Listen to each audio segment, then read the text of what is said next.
Good evening. I'd like to call the City of Waterville City Council meeting for Monday, July 28th, 2025 to order. And I would ask Council Member Todd Borowski to lead us in the prayer. Loving God, as we come together tonight for the City of Waterville, we pause to ask you to be with us and guide our way. May your spirit of peace surround all we say and do this evening. We ask for your strength to do what is best for the good of Waterville. Lord God, as servants to your people, we pray that you grant us a share of your wisdom. Amen. Amen.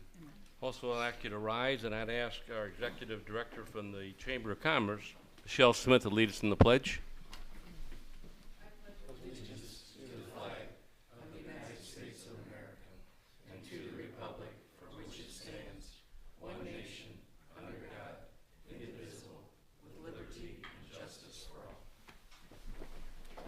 Thank you. Before we begin our meeting, I also would like to take a moment of silence. We recently had an accident in our community where one of the Toledoans on a motorcycle lost his life. Also, we had a great citizen who was on committees here in Waterville. He passed away unexpectedly, Mr. Scott Yoder. I ask for a moment of silence, please.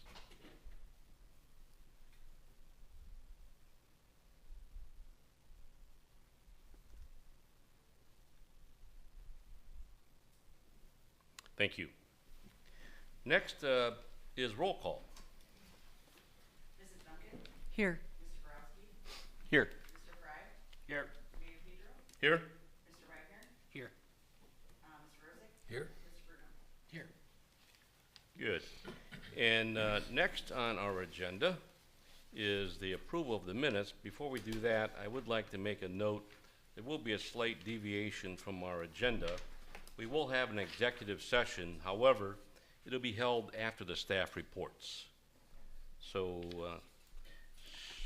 approval of the minutes. You've had a chance to read those, receive them, read them, and there's a motion to accept them. So moved. So moved. Wayne Wagner, need a second. Second. Second, John Rozek. Any more discussion? All those in favor say aye. Aye. Aye. Thank you. Next is citizens' comments. I do have one citizen here. Dave Weber. Dave, you want to come to the podium, please?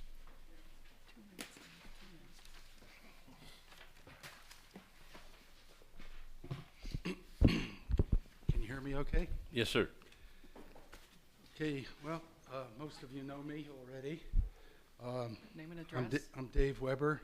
I live in Toledo, and I am now a member of a new corporation, charity, called the Save the Bridge Association. And so I have some bulleted items I wanted to update the council on. I've already given a few updates, but it's been over a month now. So the first one is our group had a meeting. It was, I'm going to refer to us as STBA, Save the Bridge Association, just to speed things up. So ODOT, Waterville, and STBA had a meeting, and mainly we got out of that, I guess, an understanding between us. They gave us some interesting information. They had met previously with INDOT, or Indiana Department of Transportation, and they got information on 3 bridges that are almost identical to the design of the Roast to Booth Bridge. And so they gave that, and that was very interesting. And their position is still they want to knock the bridge down. And we gave our position that, well, like our name says, we want to save the bridge. We want to preserve the bridge on a first priority, and maybe even in a year or two rehab the bridge and make it useful. Then we met with Waterville, mainly Tim, you couldn't make it, but Mary covered for you, and John was there. And the main purpose of that was to find out a method for writing and submitting foundation grants. We were kind of thinking that maybe we could be you could leverage us, we could write the grants, and then you submit them, and you collect the money. Well, the outcome of the meeting wasn't really determinate. We didn't get an understanding. So we decided to look for other entities that would accept funding to preserve the Roche de Boeuf Bridge. We're in the process of doing that still. The next meeting we had, John, you took the lead on it, which was to meet with Metro Parks Toledo, and we asked them if they had a process or if they would be willing to assist us to apply to foundations and to store any donations or accepted grants in their earmarked bank account, and they declined. But they did say that that could change in the future. We also asked them if they would be willing to own the bridge, and because currently the bridge is owned by ODOT, and ODOT doesn't want to own the bridge. And they declined, but they left it open for the future, but not at this time. Okay, then because of this, we kind of saw the writing on the wall, so we started a procedure of our own to become a tax-exempt public charity. Because basically, as a corporation, we could collect money in a bank account. So our current status right now is we solicited donations, and we are now a Ohio corporation, and our president is Barb Bruno, and we will be applying this week to become a 501c3. We just barely made our goal to get enough funds for that fee, and then we'll apply, and I'm not sure how long it'll take. I guess with the federal government it'll take a while, but once we get accepted, I'm assuming we will be accepted because we're a very worthwhile cause, and once we're accepted, we can start submitting grant requests, because I'm of the opinion that you could submit a grant request, but if you aren't 501c3, you probably get onto the bottom of the totem pole list of, if I were a foundation guy, I would basically just put that guy on the bottom, right? So we hope to become a 501c3, which would make us tax exempt as well. So at this time, we would appreciate any donations from anyone, especially citizens of Waterville, to our STBA, and they can now be done through Farm Intings and Mertens Bank out there on the corner, what was it, 64 and 24, or that interchange there. We would appreciate any donations, and all you have to do is you go in there and you can give the donations. Just you write out the slip and you say "Save the Bridge Association," and it goes into that account.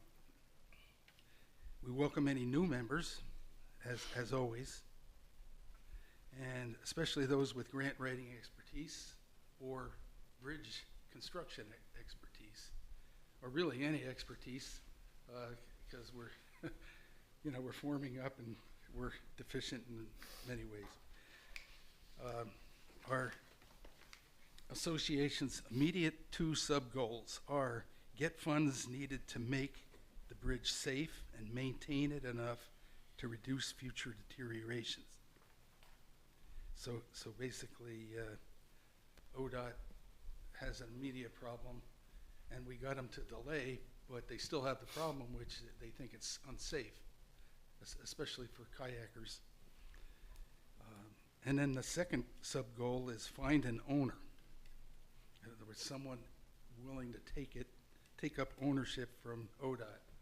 And I have the feeling at this point ODOT will give it away, because in the last two auctions they had bids of, like, one I think was $6,000, and at this point they'll just give it away, I'm sure. But it's kind of hard to find an owner if you have an unsafe bridge, so this first one does apply to the second one. In other words, if we can make the bridge safe, then your carrying costs become low, or much lower anyway. We decided at this time not to actively do a sub-goal of rehabilitation. The difference between preservation and rehabilitation is, one is you just keep it from collapsing and you make it safe, and maybe you put some weatherproofing on it so that it doesn't deteriorate very fast in the future. And then the other is rehabilitation, which is basically make it functional. So we aren't actively pursuing that right now, although it is a low priority thing we're looking into, especially since in the report we got from ODOT last month, it was surprisingly inexpensive to replace spandrels. I did a rough calculation, and in today's dollars, it's somewhere around $34,000 per spandrel that they replaced in Indiana. And that might sound like a lot of money, but there's only 6 spandrels that have collapsed. So, you know, it's in the realm of, you know, maybe not that far off that we can make it functional and rehabilitate it. And that pretty much sums up where our group is at right now. On a separate topic, but it's related, I asked the group, the commission here called Waterville Downtown Historic District. I asked them if they would be willing to submit for an ordinance change to expand the capabilities of the commission to make it so that Waterville becomes what's called a CLG, Certified Local Government. And the reason for that is that that there is possibilities for not only funding, but for tax advantages to citizens of Waterville. If a citizen owns a historic property, there are distinct tax advantages to them to do preservation work. And then on the funding side, there is, if you go up to their website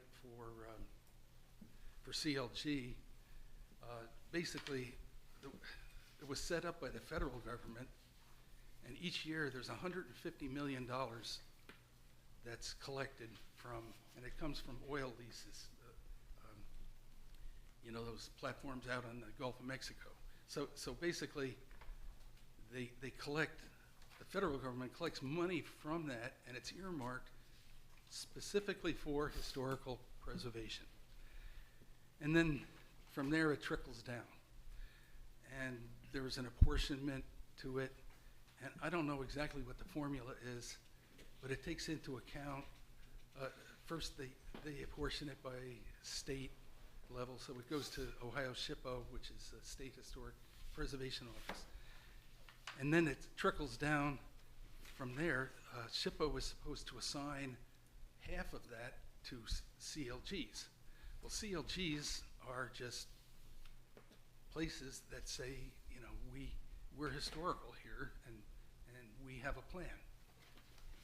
And so there is funding available to come in to Waterville through that method. And it's basically, it's money that's coming, like I said, from the oil guys, and Waterville isn't getting it now. And so I asked Terry Rousseau, the president of the Historic District, if he could spearhead this. Well, he met with John, and I think, John, you gave the proposal for the lawyer. I can't quite read your name there, I'm sorry. Oh, it's okay, Katie. Katie, I'm sorry. And so I was wondering where we're at with that, because basically it not only benefits Waterville, I'm amazed, by the way, at how much concentrated history and historic structures there are in Waterville. I'm also amazed that there's really, in Lucas County, there's only one CLG, and that's Toledo. So there's all these other communities that aren't CLGs. So basically, Toledo is the one siphoning off this money, and Waterville needs a piece of the pie. I mean, granted, you're small. I mean, there's 6,000 people here, and you probably won't get very much of that $150 million because it has to trickle down by state, and then half of that, and then small portion of that, and by the time you get down, I don't know how many thousands it'll be, but that'll be thousands of dollars that you wouldn't get otherwise. So I'd just like to see where that's at, because it also has implications. If the Roast Beef Bridge gets on the plan of the Historic Commission, then there could be money peeled off of that for this bridge preservation. So that's where our group kind of, our interest is, but it's basically, I was wondering what the status of that was, because you've had almost a month to review it. We're still looking into it at this point, deciding whether it's something we want to bring to council, whether it's something that we can legally bring to council. So we're still looking into it. And I think it's $150,000. That's all there is. What's 150? The certified local government grant through the State Historic Preservation Office is $150,000, not $150 million. That's Oh, what we yeah, the said. 150 million was the whole country. Okay. And it gets divided, 1/50th of that, or they have a formula, right? It goes by population. They have a few other things like how many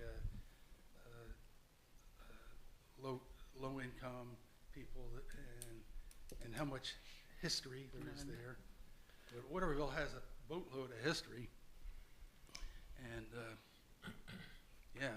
basically Anthony Wayne started his battle just south of here, and he marched right through Waterville.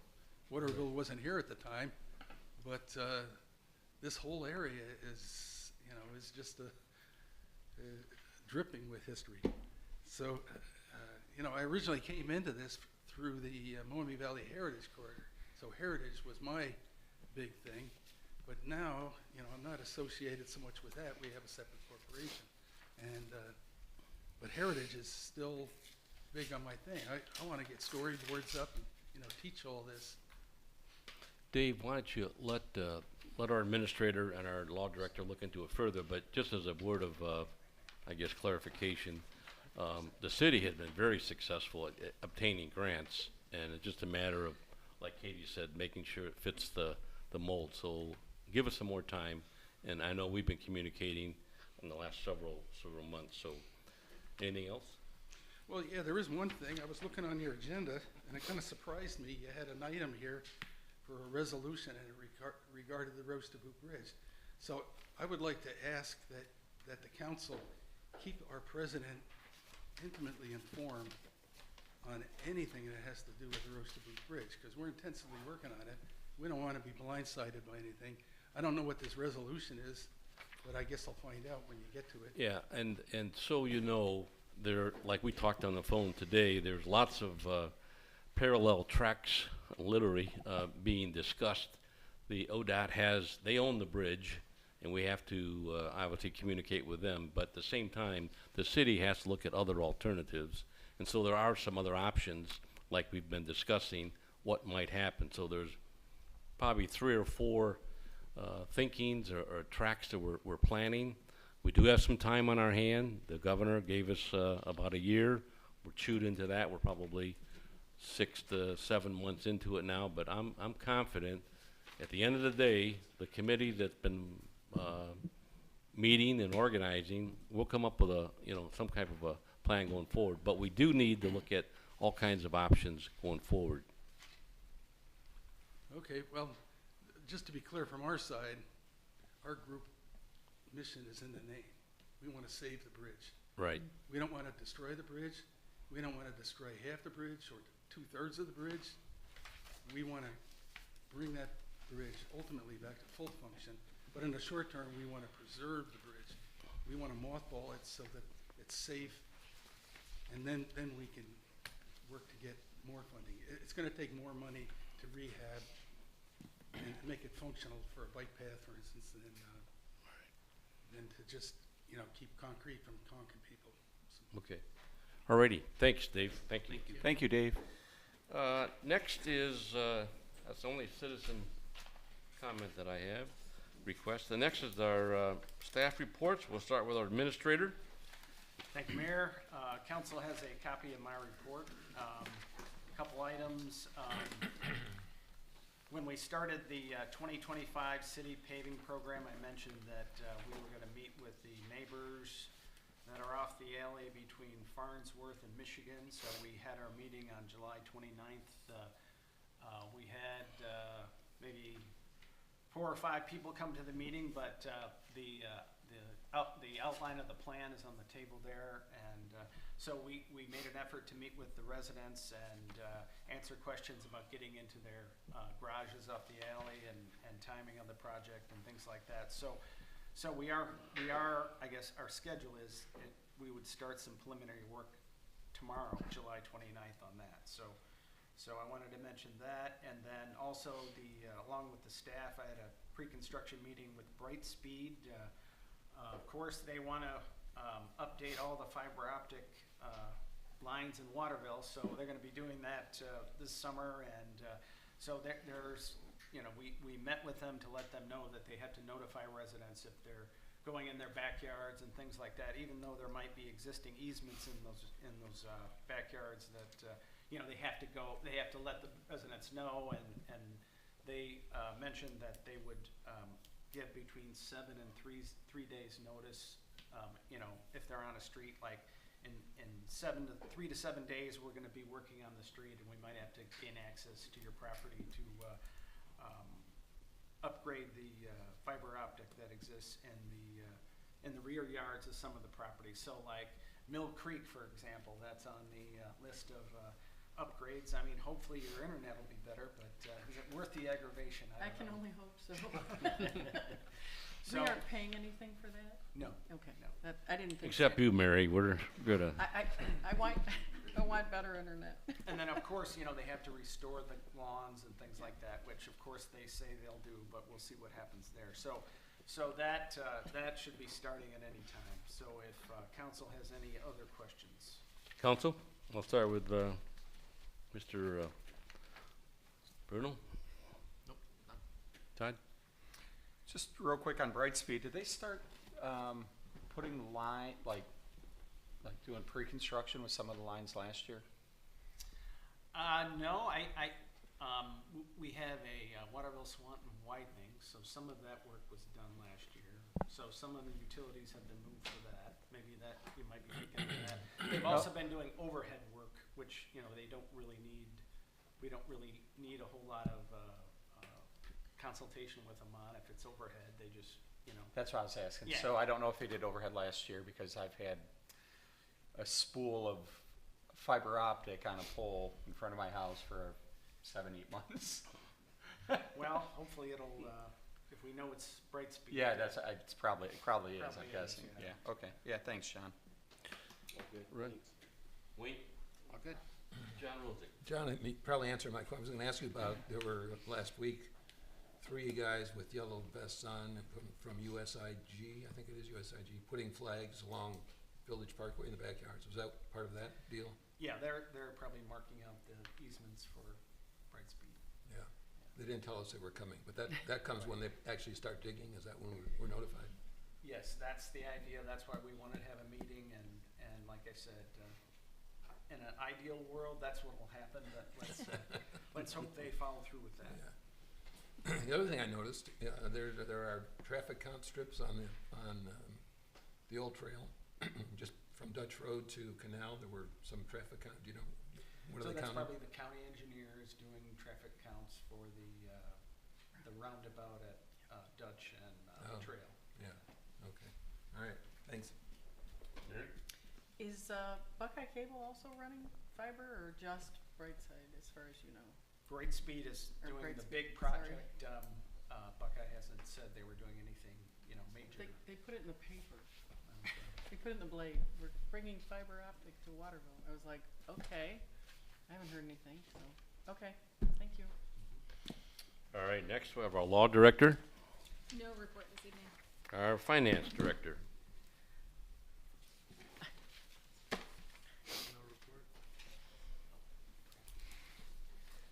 Be kind. Good evening, Mayor Council. You all have received the finance report. We ended the month of May with a total cash balance of $13,357,222. This is an increase from the previous month by $576,000. There was no investment activity in May. Income tax collections for the month of May were $671,870. That was down $47,937 from the collections of 24. The collections in June were $498,781. This was up $104,405 from June of 24. Overall, we are $105,853 above collections from 24. Do you have any questions? Good. Questions? I have a few, but I'll go around the room. Todd? I'm good. John Ruzick? No, thanks, Tiffany. It's all good, thank you. Nothing. Just a comment, and so we're $105,000, you might say, ahead of plan at the moment. Is there any reason to think that that's going to continue, or was that just a blip that we got a head start? With income tax collections, it could be anything. Sometimes it's just a timing thing, but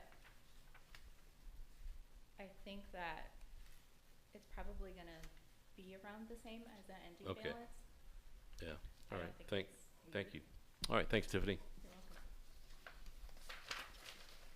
Next is our treasurer report.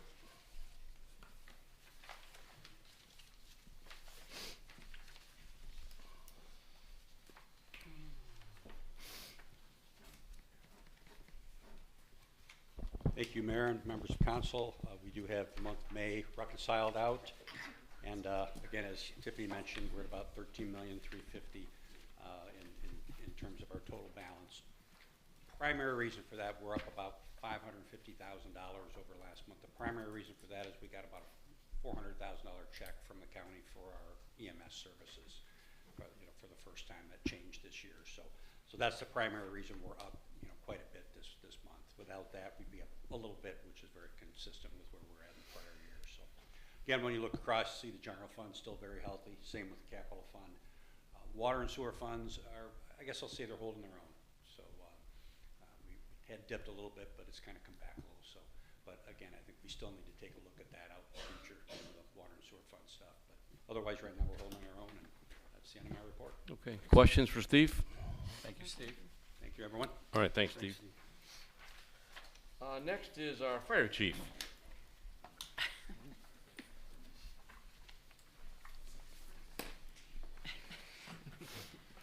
We're saving him. He's walking better. Yeah. Yeah. Well, good evening. I would say that I was faster than the police chief, but he didn't get a chance to go, so therefore I lost.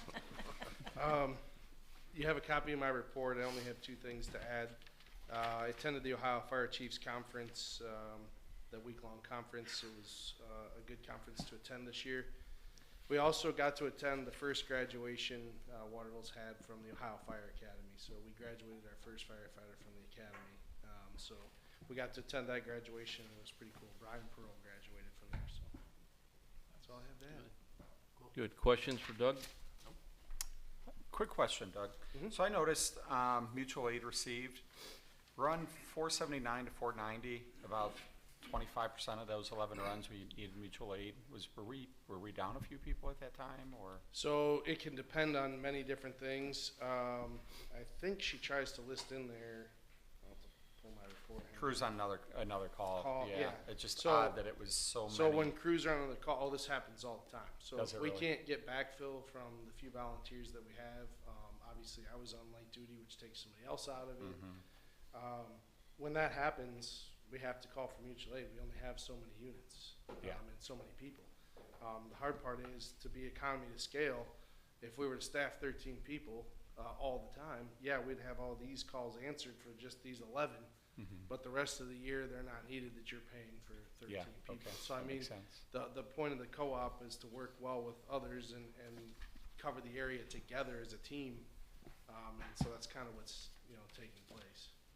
Awesome. Thank you, Doug. Anything else for the chief? Thank you. Next, our Public Works Director.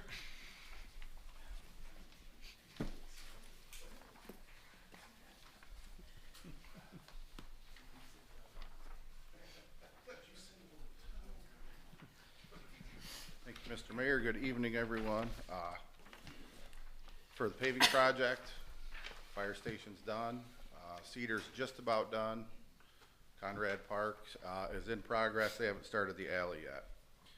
We got all of the brand new lighting up for the tennis and basketball courts, and I'm pretty sure you can see it from the space station. Shared youth pass improvement, we're still doing that. Lead and copper, all those bottles were passed out today. We'll begin picking those up tomorrow. And the guys are making their way around town, doing all the tree trimming. So that's about all I have for tonight. Council? How you guys doing over there, Rob? You got enough guys? And 'cause I noticed some of the garden areas in the parks were needing little. Steve's making his rounds. He's making his rounds. Yep. And you're good with the number of people you have over there? Yeah. Okay. How's the GIS system coming along? Nice. Yeah. We actually used it several times. Have you? It comes in handy when you're out in the field and somebody calls us, and we can just pull that up right away. We have somebody that's doing a lot of the data entry, or are you doing it personally? We can just do it ourselves. Okay. Okay. Nice. All right. Thanks. Council, I got a couple things, but, all right, so, number one, thank you for this concise report, I like it. Yeah. It's short and Yes. sweet, to the point. Roads are my baby, and, I got some compliments from folks that live on Cedar Lane. I happen to live on Cedar Lane, but at the other end, very happy with the turnout of the asphalt repaving program. And I saw the fire station, the parking lot there, and as well as Conrad Park, so thank you. I think also the council, I want to thank you because I think this is the thing, we get our job done sooner. We pass our budget, the first part of the year, and we're able to get things bid out, get good prices from the contractors. So I think it's a ripple effect, so thank you for that. On the pre-construction, let's see, shared use path, nearing completion and then you said the punch list is compiled. How soon do you think? We actually had to have them come out and make some repairs, Okay, which they did, I believe was about a week and a half ago, maybe. So what we'll do is, they have to finalize all their construction quantities, all this, stone and asphalt and things that they have used, and we have to reconcile that against our bid amount, and then we come up with a final payment. okay. And I mentioned, I think to council, mechanic and the trail, there's a nice swath of dead grass, so obviously that has to be redone or it's taken off our bid. And Okay. we get a credit for that if we redo the grass this fall, things like that, so. Okay, thank you. And then lastly, you mentioned you're out there trimming trees and whatnot. I presume Anthony Wayne Trail's on the list. I know that can be a little Yes. bit, so thank you for that. All right, thank you, Rob. Thanks, Rob. All right, next is, next is Joe. Joe Vilvano. What's So his name? I saved Joe a little bit for the last of the staff reports. Joe is, today's his birthday, so I think we just need to give him a clap. So Joe? Joe asked me before the meeting, how come I knew it was his birthday? Well, last year it was on the golf tournament date, Chamber of Commerce. So I did some math and I figured out it was today. And Joe said, well, how did you know? I said, well, you just got to know your fire chiefs and police chiefs. You got to know what's going on. So Joe, happy birthday. Thank you. And the floor is yours. Couple things to add to my report you guys should have. Fortunately, we did have a vehicle fatality on July 24th, the corner of Anthony Wayne Trail and Mechanic Street. The Ohio State Highway Patrol is investigating that crash. Police Department worked the Blues, Brews, and Brats event with no major incidents to report. And lastly, our Safety City program went extremely well. We had a record student registration of 75, thanks to the Fire Department and Public Works teaming up. We couldn't have done it without you guys and council, mayor, and Mr. Gokenauer's support. So thank you for that. That's all I have. Council, questions or comments for the chief, please? Joe, I recently learned it was your birthday because Doug was bragging that he gave you the golf outing for early birthday present. He let you guys win. Yeah. Right there.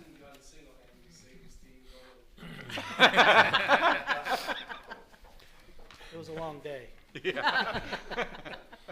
Well, truth be known, Happy birthday, man. truth be known, if there was a costume contest, Rob Binkley would have won. Oh, anything else for the chief? Yeah, Joe, what, I noticed online on Facebook, there was a post about the theft at Kroger's and then the subsequent, looked like some kind of small police chase. I believe that vehicle went right down my road. And I kind of, like, I noticed at the time, I'm like, man, that guy was in a hurry. Like, where the heck were they going? By the time I got out to the end of the driveway, they were turned the corner and gone. And it wasn't until like a week later that we heard that you were looking for the guys. And not that I would have been any help in that moment, but I know Doug has like an alert system. Is there anything that the police department can look into as far as, hey, we're looking for this vehicle? I know we've got the flop cameras, which will help a ton, but anything that we can do as citizens? Yeah, I think we can post things on Facebook a little sooner. Sometimes manpower is short. We don't have a guy sitting at the computer when something like that's happening. But I believe we have a new system that I haven't learned the ins and outs yet, and I have to get with Doug for that broadcast. Sure. So yes, that's something we can do. That's it, thanks. All right, thank you. Thank you, Joe. I had a couple things, Joe. Yes, sir. Happy birthday, first of all, of course, Joe. I saw the new, the speed sign, which is very nice, much better than that thing you had all around the trailer, speed sign. We So- do have one of those too, a new one. Oh, you do? Yep. Oh, I like the other one better, so. And I've seen them in other communities, by the way, the one you just hang on the, We have two of those mobile ones and one speed trailer, so yeah, okay. they're all out in the community. More serious note, if I may, you know, there was a, excuse me, a horrendous incident in Lorraine last week. I'm Yes. sure you're aware of that. It's a little close to my heart because I grew up in Lorraine, so familiar with that area. But I wondered what, how your officers react to something like that, if you have a session or any encouragement or counseling, you and your officers, really. We do. From the fatality that we had over the weekend, brought to light, and I met with, we had a phone conversation with Chief Meyer on counseling, getting a department chaplain, which kind of is in the works. So things like that. At the time, I guess officers man up and handle the situation. It's overtime that you think about it as you're driving around that you need to talk to somebody. We're going to put those things in place. Right now, our insurance covers counseling, so there's options out there that we have for our officers. Good, good. Are they extra cautious? Does this create more caution? It does. It does. Unfortunately, you get callous to it after a while. 30 years ago, we didn't have the numbers that we have now. So it's just, unfortunately, it's you get in the car and you go to work. Yeah, It's always in the back of your head. always, yeah. Yep. Well, be safe out there, Joe. Thank you. I just wanted to wish you a happy birthday, and Thanks. you're 60? That's what I hear. I don't know if Not it's quite. true.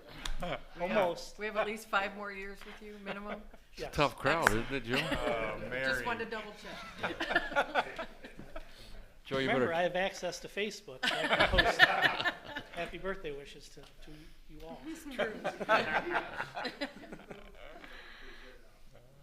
all right, Joe, thank you. Thanks. Thanks, Joe. As I mentioned before, we're going to move up our executive session to now. And so the executive session is a conference with our law director per Ohio Revised Code 121.22G2 to consider the purchase or sale of property for public purposes.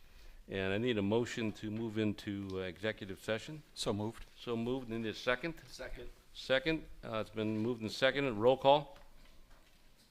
Mrs. Duncan? Yes. Mr. Borowski? Yes. Mr. Fry? Yes. Mayor Pedro? Yes. Mr. Wagner? Yes. Mr. Rosick? Yes. Mr. Bruno? Yes. We will be out probably in about 15 minutes. Excellent.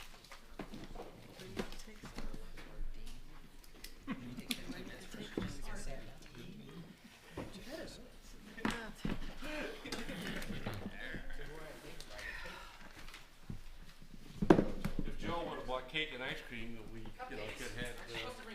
That's what I thought, but I don't know. No, because it costs money. You can't.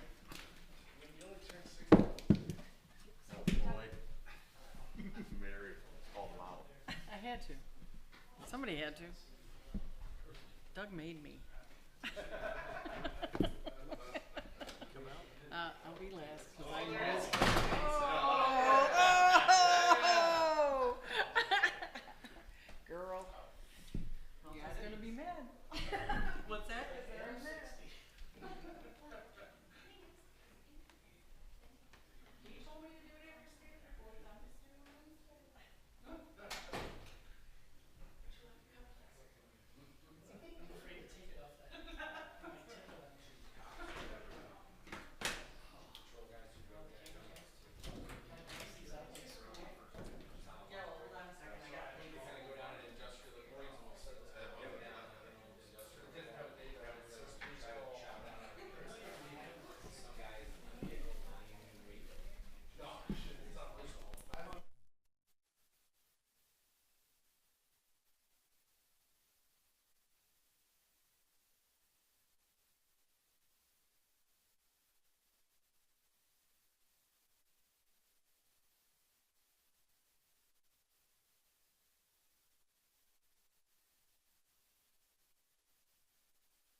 Lauren. I'd like to call the council meeting back into order. I need a motion to move out of executive session. So moved. So moved. Second. Wayne Wagner, seconded Todd Borowski. All those in favor, roll call. Mr. Bruno? Mr. Rosen? Yes. Mr. Wagner? Yes. Mayor Petro? Yes. Mr. Fry? Yes. Mr. Borowski? Yes. Mrs. Duncan? Yes. Alrighty, next is communication from our council members. And I'll start with Vice Mayor Duncan. I have nothing further. Thank you. Okay. John Rozick. Thank you. I brought this up previously, I think, 3rd Street. I suggested, I think, in a council meeting that we should consider making that a one-way street from north to south, probably, to increase parking, for one thing, and to avoid all the folks that think they should turn left coming out of 3rd Street to get to the Anthony Wayne Trail. All right. So we should, I don't know how we take that under advisement, Katie, but, or if you do some research, or what do we do if I make a motion and we pass it tonight, whatever the appropriate. I would say we have to talk to the businesses first. Yeah. Yeah. No, I'm just kidding. I would say probably something we put on the agenda for next meeting. Okay. Or you could make a motion and we could table it, but I think if John. Let's would put it like on to the agenda yeah. next meeting. Yeah. All right, thanks, John. We need to investigate. Wayne? Nope. Brad? No report. Mr. Yes, Todd. Borowski. So, I have met a couple times with the 250th anniversary for the country, and they've asked us to put together a budget for events for next year, for 2026. And any ideas that council may have, or citizens, on events that we could do in Waterville. There's been talk of potentially doing a 3-day event for 4th of July, being 4th of July is on Saturday. So maybe make it a larger event, a larger fireworks show. I actually thought that maybe a bugle at 7:30 in the morning with coffee and donuts, every week in the summer would be fun on Saturday, but I don't know. Yeah. But yeah, any ideas? And then I need, I would like to get some money for them to support the efforts, so. Good. That's it. Anything else? Thank you. Just a comment. For the Rotary Foundation, I thought it'd be cool if we could try to get that pond dedicated to Kenny before that. So. That'd be great. So I think there's some conversation about that, and without going into all the secrets, it's sort of in motion. Okay, good. But I'll get with you offline. We don't want Kenny to know everything. We don't want to know everything. All right, thanks, Anthony. Yeah, thanks. Thanks for keeping it under the wraps. Anything else? All right, we'll move on. Strike that from the notes. So Todd mentioned the 250th. Myself and John Gokenar been meeting with that committee, and there are exciting times and lots of ideas, and we want citizens to become involved. Trying to get every organization in the city involved: Boy Scouts, Girl Scouts, Chamber of Commerce, Rotary, the churches, Fallen Timbers, and just on and on. So look for more information to follow. This past weekend we had an excellent festival, if you want to call it that. The Rotary put on a great show with a lot of volunteers, and just lit up Waterville. It was a great time. I talked to a lot of people that were here, some from out of town, several miles away, and they enjoyed it. Oliver Hazard Days are coming up August the 16th. We got a lot of activity with that young group that was born and raised here, 2 of them in Waterville. And then I know Mary's going to talk about the Conrad Park. I'll save that for her. But the other mentioned earlier about the roads program. I was very pleased at the success of getting those done early on. And Safety City, I had a chance to participate with that. Thanks to Joe and Doug and Public Works and the rest of the team for putting on a great show. Mary, do you want to talk about the Eats and Beats? Eats and Beats. What is the date? August 12th. Yeah. 5:30 to 8. It's band and vendors. We had quite a few vendors this last one. And so the next one is August 12th, Tuesday, and please come and support it. One last thing, it's good about, what's nice about our community, we got volunteers that just get together, think of some ideas, come see the administrator or council members, and then they run with it. We get the heck out of the way. There's another group that has been meeting, and they put on their first vegetable stand and some sales, some flea market activities down at Parker Square a couple weeks ago. I went down, it was very well attended. Their next one is set for Sunday, August the 17th. And I know that group is excited to make that bigger and better, but they're starting off small and slowly and doing a good job. So thanks to them.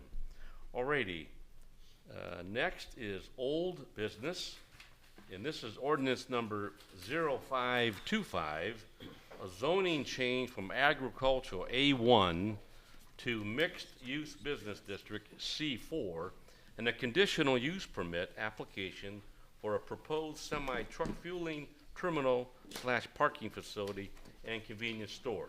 This is planned to be located at 9055 Waterville Swanton Road.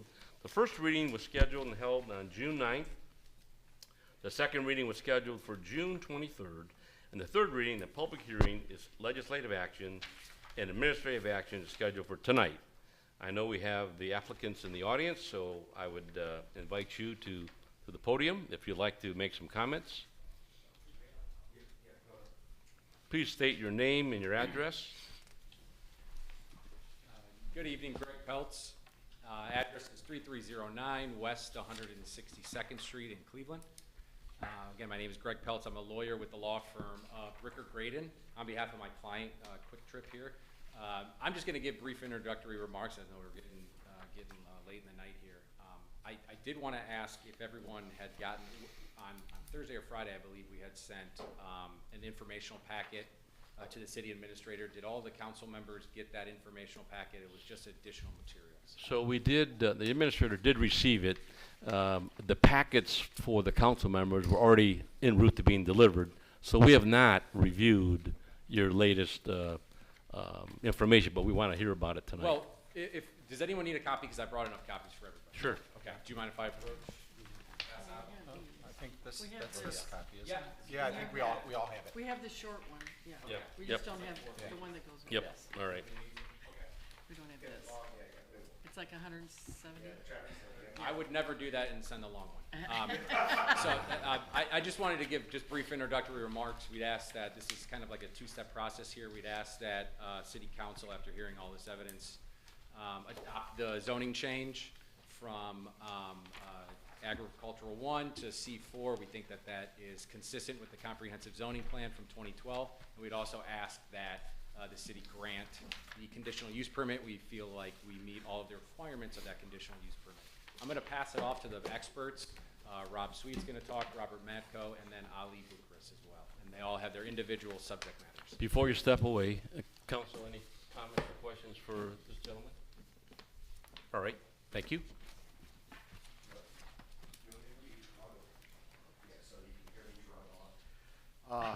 Good evening. My name is Rob Sweet. I'm with McBride Dale Clarion, 5721 Dragon Way, Suite 300, Cincinnati, Ohio, 45227.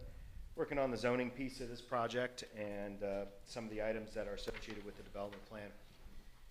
So first and foremost, just want to say thank you to staff for taking the time and hearing us and giving us some feedback on what we were doing. We've been working on this for a long time, Mayor, and Mr. Gokenauer. You know, I think our initial stuff to you all was, our initial communications was back in 2024. I think I was recovering from shoulder surgery at the time, back in January. And so now, you know, we filed something about a year ago, and we're just getting to council now. So as you can tell, we've been working on this for a long time, trying to make it work. Our development consists of about a 7,300 square foot convenience store, about a 7,100 square foot fueling canopy for automobiles over 8 double-sided dispensers, 3,200 square foot 5-lane diesel fueling canopy, 77 parking spaces, a full movement driveway, some future cross access. We did have a traffic impact study completed. It has been updated. Mr. Matko here will talk a little bit more on the ins and outs of the technicalities of the study. Our lighting plans, you know, standard LED lighting plan.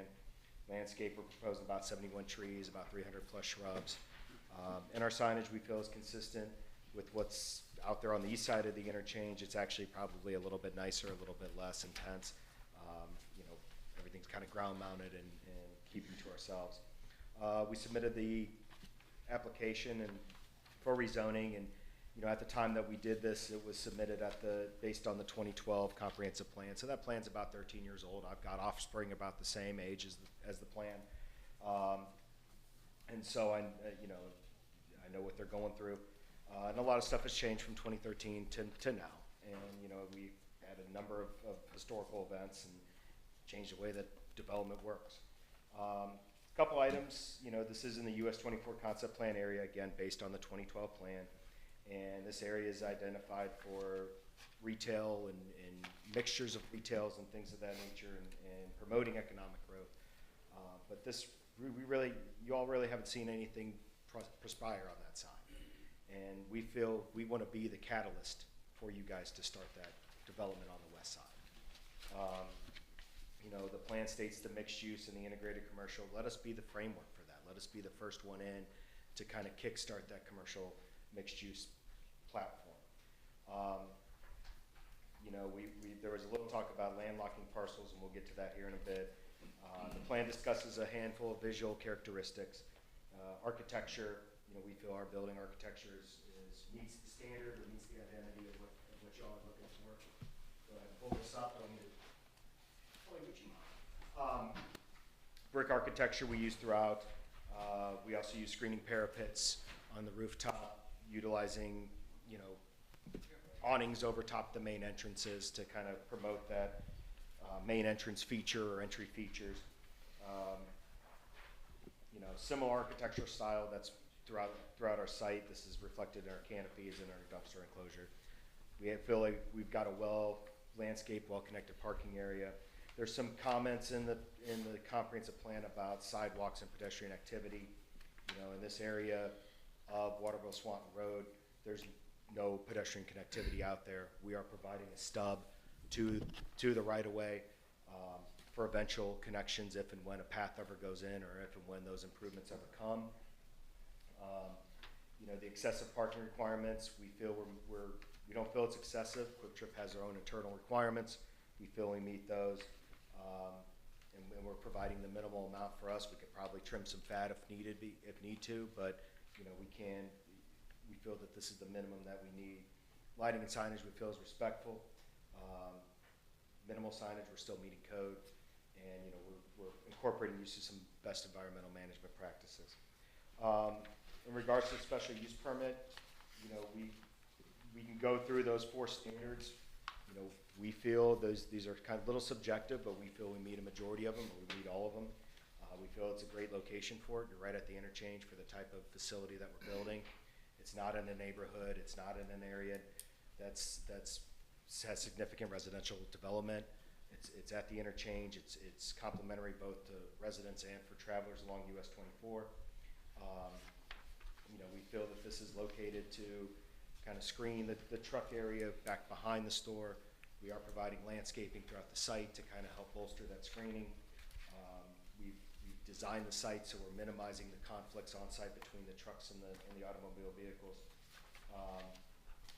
You know, the property values argument, that's a little subjective. I live in the city. Not a lot of people would value my property. I may not value other people's property. So, you know, we feel that this is a great adventure. It's the first major development in. And again, use that as a catalyst to start the development for this western side of the interchange. We do feel that we conform with the code and the requirements. We have had a traffic improvement study, or a traffic study done. A couple things that we're doing, a couple things that we've changed maybe from our initial one is we know we have to have a stop controlled or signalized intersection where our driveway is. Our plan would be, you know what, let's do a roundabout instead. We feel that's a better offer, a 1-lane roundabout, yield controls, makes it more visually attractive, and starts to kind of lay the framework again for that future development that could occur in the back. At the interchange, we know we're going to need to make improvements there. We have to signalize the eastbound intersection.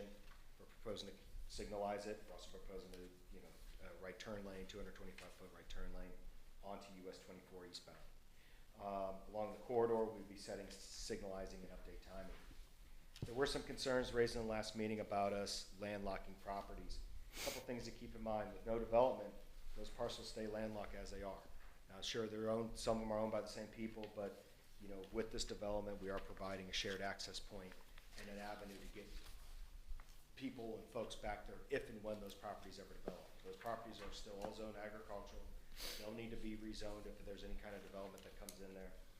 Agriculture allows one house, not multiple houses.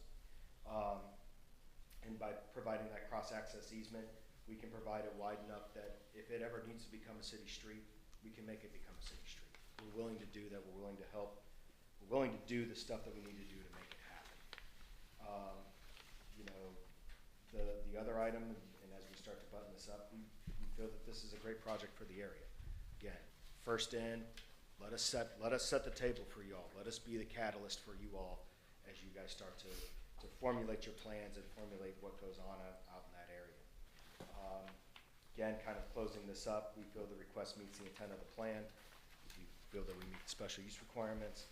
We feel that this development with the traffic improvements will not cause access issues once we get everything all said and done.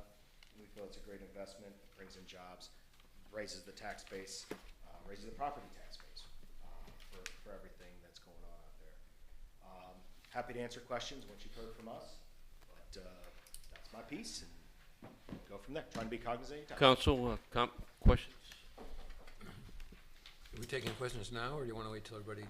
Yeah, let's wait to the end. Okay. Yeah, all right. Thank you. Ali Bucharest, Real Estate Project Manager with Quick Trip. Address 50 South Main Street, Naperville, Illinois, Suite 200, 60540. Thank you, Council, for letting us present to you all this evening. Just wanted to give you a little bit of brief history of who Quick Trip is, and who we are, what we stand for as a company, and why we're excited about being part of the Waterville community. Quick Trip started in 1958 in Tulsa, Oklahoma, and the original founding family members are still the owners. There is no franchisees. Every single Quick Trip across the nation is privately held company, and the employees do own it. Quick Trip offers their employees many benefits. One of the things that attracted me to Quick Trip in the first place was tuition reimbursement. So we give tuition reimbursement through master's degree and PhD level, if you choose to do so. We do have a ESOP program as well for our employees, so we buy into our own stock, and that's what really sets Quick Trip apart from other convenience stores and gas stations, is that we're the actual owners of it. So if you're ever familiar, or if you ever get a chance to go into a Quick Trip, I would highly encourage you to just go into it and see what really sets us apart. Not just our customer service, but our cleanliness of our restrooms, from the quick in and out, the product variety that we offer, the quality of our food that we offer as well. It's really a unique experience, and we'd love to share that experience with everyone. Quick Trip is also top 20 largest privately held companies in the United States. We are also on the Fortune, year after year, we're on the Fortune 100 best companies to work for. One of the couple of things that were brought up in the last meeting is that when it comes to pay, the city's not really interested in low-paying jobs. Well, Quick Trip really does a great job at paying their employees a livable wage and being able to contribute to their taxes to cities that wherever we live. On average, your starting level assistant managers make between $50,000 and $55,000. It goes up from there. We usually have about 3 to 5 of those employees at the stores of this size. Then you got 2 other levels of managers that make north of that, and then your store managers could make north of $100,000 pretty easily for a size of this store. Part-time employees, you're looking at between $16 and $18 an hour, and that's you're roughly going to have around 12 to 15 of those employees there around the clock. So Quick Trip does do its part. Actually, one of our most expensive payroll, or our most expensive line, our P&L, is payroll, because we believe that we should pay our employees a good enough salary to retain them, right? You want to be best in the industry, you got to pay your employees the best. Quick Trip is also a very charitable organization. We work with multiple different charities, Folds of Honor, United Way, Safe Place. Those are just multiple different organizations. We work with others, but this is the ones that we work with nationwide. Quick Trip also contributes 5% of its profits nationwide. Last year we donated over $50 million. And what's unique about Quick Trips and their donations is that we actually donate in the cities and communities that we operate in and work in. So that 5% of whatever this facility does get, the 5% will go into the city of Waterville in different charitable organizations around the city. Another thing this Quick Trip does very well at is security. I've been at the company for almost 12 years now. Worked overnights. I worked every position in the stores. Another thing that's unique about Quick Trip is that most people come from the stores, whether you're the CEO or real estate, for example, in my career path, or even IT. Quick Trip takes that, takes that leap of faith in believing in their employees and gives them different opportunities to excel in whatever area they may be interested in. Most companies you're not going to go in and find that type of environment in. Security is up our most concern, not only for our employees, but for our customers as well. Quick Trip operates two 24-hour security surveillance. One of them is in Dallas, Texas. One of them is in our headquarters in Tulsa, Oklahoma. All of our employees are required to wear badges. For any emergency reasons, they can click on those badges. Screens will pop up, whether it's going to be in Texas or Tulsa, Oklahoma, and they'll assess the emergency situation, and they'll send out emergency personnel as they see fit. Another thing that we're working on, it's kind of new, we work really well with law enforcement. So if somebody uses a credit card that's not theirs, anything like that, we don't have to ask for permission to get a copy to law enforcement. They can come into the store and get it right there and then. We're also working with law enforcement to where they can actually, if they need to see our facilities for any reason, they'll be able to badge in with this new security feature that we're doing nationwide. So that is something new that we're doing. This is an extra security measure that we do for our employees and citizens in the community that we operate in. In closing, Quick Trip is, we want to be part of the community. Wherever we go, we want to be involved. We want people to experience who we are, what sets us apart. From our building material to our environmental concerns. Quick Trip does double wall tanks for our gasoline offer and diesel offer. Most of the industry is just doing one-line tanks. So we do go above and beyond and spend that extra capital to make sure that not only are we, the state-of-the-art facility and in our service, but also in the quality that customers get. And we just hope that council considers our request. And with that, I'm going to go ahead and pass it on to Robert Matko, our traffic engineer.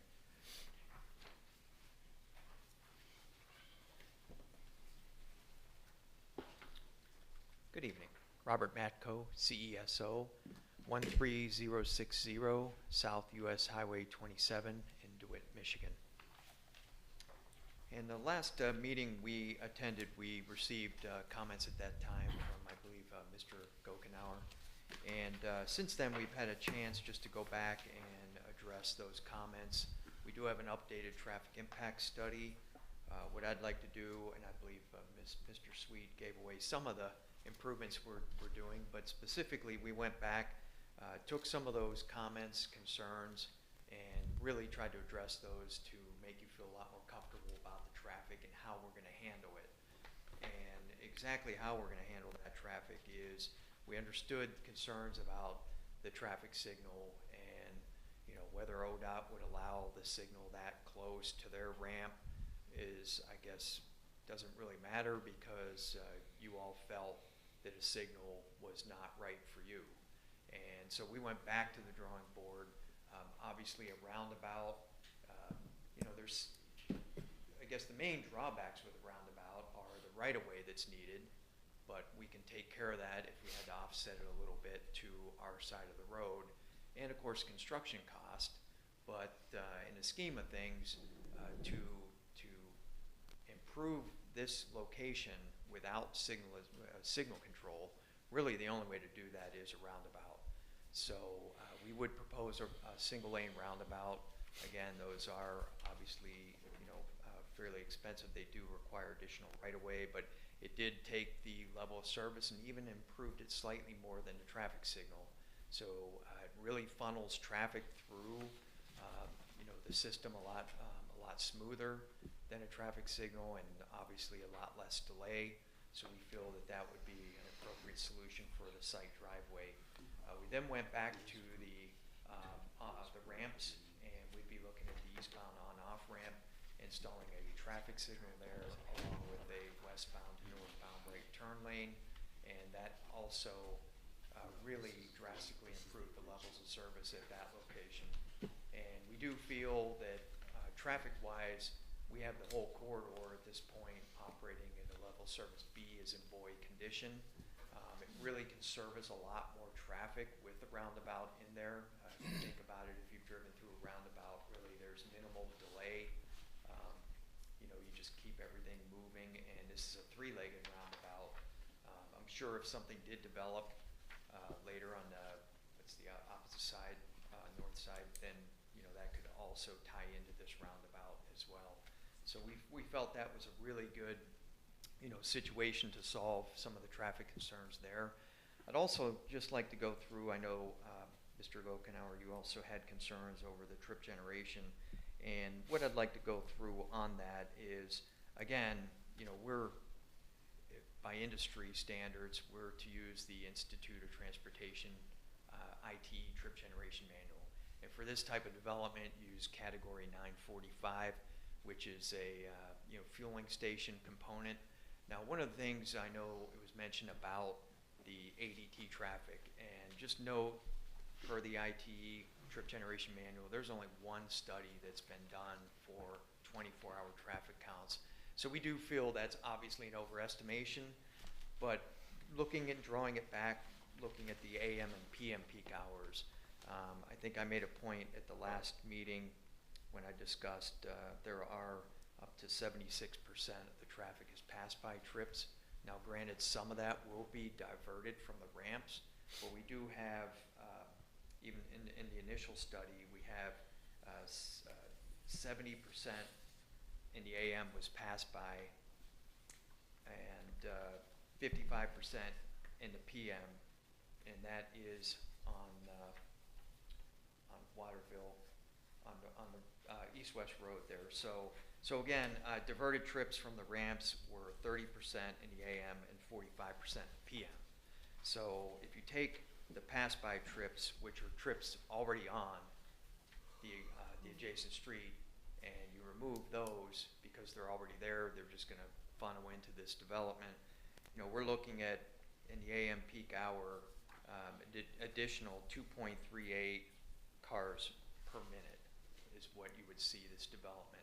These are brand new trips. And in the PM peak hour, you'd be looking at 2.5 cars per minute. That's on average. So I just wanted to kind of break that down a little bit, because I know there's significant concern if you look at, well, your one ADT says 6,000 some vehicles. I just wanted to make that a point. Again, that's based on one study, and that's what we have to use. But the AM and PM peak hour, again, 76% pass-by trips, and those are trips already on the adjacent street. Another thing to note is that our initial study looked at 18 fueling positions. The site plan slightly changed, so we're down to 16 now.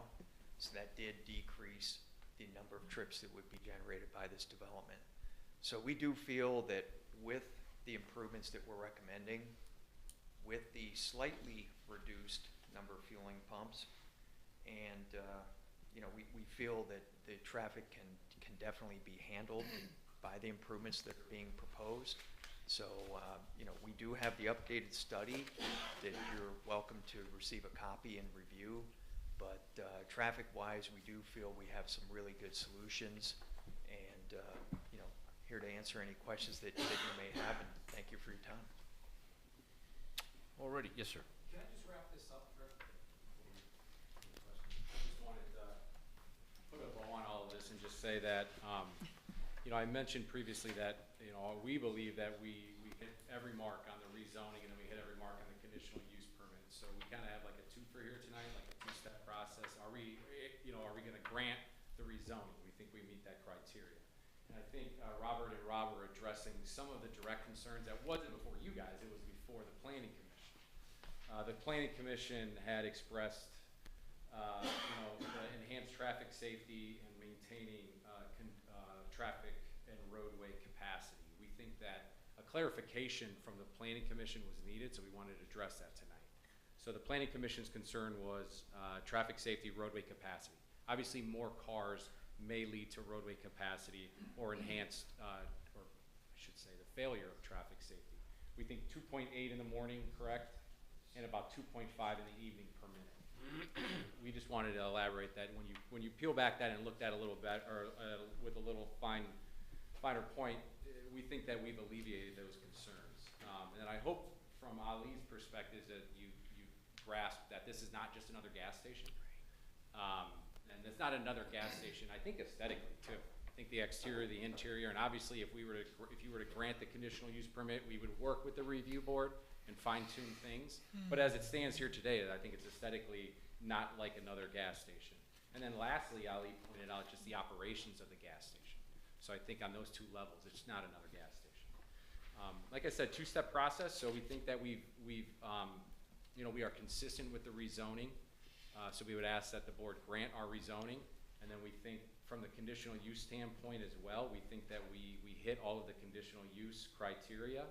I'm just going to just quickly address these. Is a special use necessary or desirable for the public convenience at that location?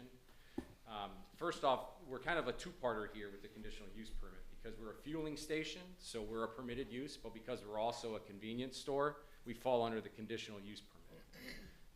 But you know, we're immediately next to that bypass to the exit ramps, so absolutely, it is a completely necessary or desirable location for the public convenience at that particular location, just like Speedway is across on the east side, although driving by today I was trying to get my bearings because Google Maps didn't really do the justice, but our proximity to Route 24 would be even closer proximity than where the Speedway is because there's that barn, the barn building there as well. So we think we hit that conditional use permit criteria.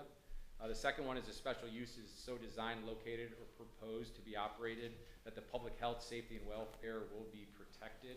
This is always, and I think with Rob's point, is it's subjective. You dang right it's subjective. I mean, that's why these comprehensive plans are created in that fashion. But, you know, we will, I guess my point here is that this is not written in stone. Quick Trip will absolutely roll up its sleeves and work to modify this in any fashion to ensure that the health, safety, and the welfare are protected. But we think that as is, we fulfill that requirement. Special use will not cause substantial injury to the value of other property in the neighborhood in which it is located. You know, we're the first, like Rob had said, we would be the first one through the door. So we think that our operations there would increase the property values around the location. You know, presently out there, nothing exists, right? It's farmland. I saw, I'm coming north. The north side is currently for sale. There's 89 acres for sale. And then lastly, we will and can conform to the requirements of any yard height restrictions, off-street parking, anything like that. And I think Ali has opined that traditionally, Quick Trip will go above and beyond because we care about the community. We're not just going to sit there and take it every, you know, okay, for instance, landscaping buffer is 80 feet to the property line. We're going to fudge that a little bit because we want to stay firm with that 80. I think Ali would speak to that. We're more than happy to be at the negotiating table, and if you feel that at that particular location, you want to enhance those boundaries, just as for an example, right? That we would consider 100 feet, 120 feet. You know, we're a ball of clay here, and we're really looking to modify or work with the city in any fashion along the way. But just lastly, I wanted to point out, reading the planning commission meeting minutes, reviewing the planning commission staff report recommendation, we think that's putting the cart before the horse. Those are more, the reasons for suggesting the recommendation of a denial, we believe was more based on like review board criteria, not necessarily the larger 30,000 square feet of the rezoning of the conditional use permit. So with that being said, I just wanted to wrap that up as quickly as I can, but lawyers will talk really quickly. So if you have any questions, I direct the subject matter related questions to the experts, but any questions of me or anything? Council, we'll start with Mary Duncan. No questions. John Rosick. How much time do I have, Mayor? I wanted to point, I forgot, Councilman Rousey, I'm from the city of Lorraine as well. Oh, really? Yeah, I grew up in Lorraine and went to Amherst High School. Huh? But yeah. Yeah, And you're both attorneys. Yeah. Yeah, there you go, yeah. Yeah. Imagine Be that. prepared to, Welcome. you might want to get a seat. You're from all over the Midwest, you guys. That's very, Yeah, we very just kind of impressive. descended on every, Yeah. we all hit the storm too. I hit it coming west, Ali hit it coming east. Yeah, it was, Yeah. sorry. Just a couple things. 77 parking spots. I think you said 77 or 72. Why do you need that many spots? I mean, what's the nature of the store? I guess what. We have 66 regular spaces. We also have 11, I would say, oversized spaces. We have a food service component inside, and the way that these stores work is you can fill your tummy, or you can fill your truck and fill your tummy at the same time. So we like to provide some additional parking for those kinds of operations. It's a convenience store, not a grocery It's store. a convenience store With food a restaurant, service. sort of, or Yeah, quick trip style restaurant. a counter type restaurant, or sit down. Go ahead. Yeah, sorry. Sorry, yes, so it is a Quick Trip Kitchen, so we offer made-to-order foods, grab-and-goes like tacos, sub sandwiches, pizzas, pretzels, sundaes, anything that you can think of, we offer, yeah. That's why you have 12 employees on a shift, basically. You for employees on a shift, you're gonna have roughly between 8 to 10. 8 to 10. But it's what the food industry would call order up, right? You're not sitting down with a server. Yeah, we don't have tables and chairs, no. Okay. How many locations do you have, Quick Trip? Across the country. Nationwide, we have 1,160 locations from 1,160. Arizona to the Carolinas. Any more in Ohio? Yeah, Any so others? we actually, Rossford's under construction. I'm hoping to get Bowling Green here pretty soon. We're working through permitting right now in Toledo. We've got one open in Dayton. We got one in Dayton. And then got one on the north side of Dayton, Harrison Township. The old Dayton, where the old, Daytoner Hotel was. I don't know if you're familiar with the area, but it's just a little north side of the city up by the casino. There was an old hotel, they purchased that property and rebuilt it with a very similar size store.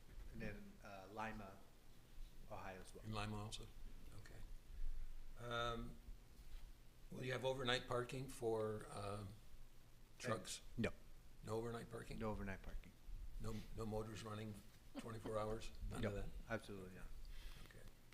And also for our facilities, I did not clarify this point. So all Quick Trip truck stops, we call them travel centers. We do not offer any accommodation for truckers. So no showers, no lounges. It's just really for you to fuel up, grab your food, and get on the road. Good. And I'm curious about you mentioned the landlock, access to the landlock. How would that take place if you?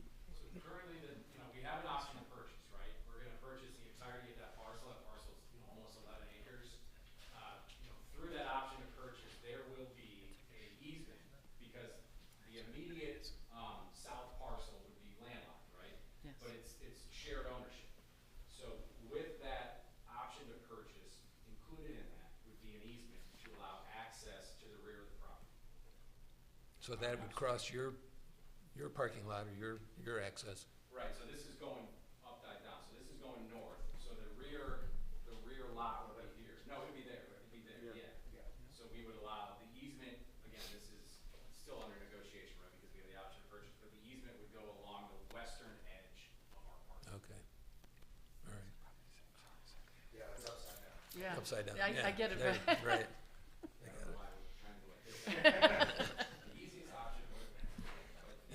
traffic, do you have any traffic circles at any other location? So we're actually doing one, potentially here. Toledo, so Toledo, that one was still in, between the Federal Highway Administration and IDOT and the city. They're still working on that. We're waiting on their answer. We gave them a couple of options. They're still looking at it. I just want to make sure that all I's are dotted and T's are crossed.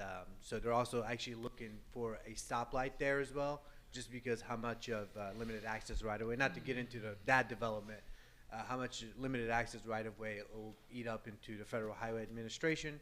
So they think that potentially a traffic signal would work better at that location. Okay. That's more or less not a moving target, right? Correct. Yeah, we're happy to work in any fashion. I think that's fair to say. Then you mentioned an on-ramp to, and I'm trying to picture where that would be, the on-ramp to Route 24 that you were talking about, where that's going east to 24? The eastbound exit and entrance would be signalized. Okay. Ramps would be signalized. And the ramp to go What is that, Mary, south? East. Eastbound. eastbound? East, you would get off, coming eastbound, you would get off. So right now, the westbound ramp is signalized. Right, The eastbound is unsignalized. correct. That one would become signalized. Oh, okay. That would be signalized. Oh, okay.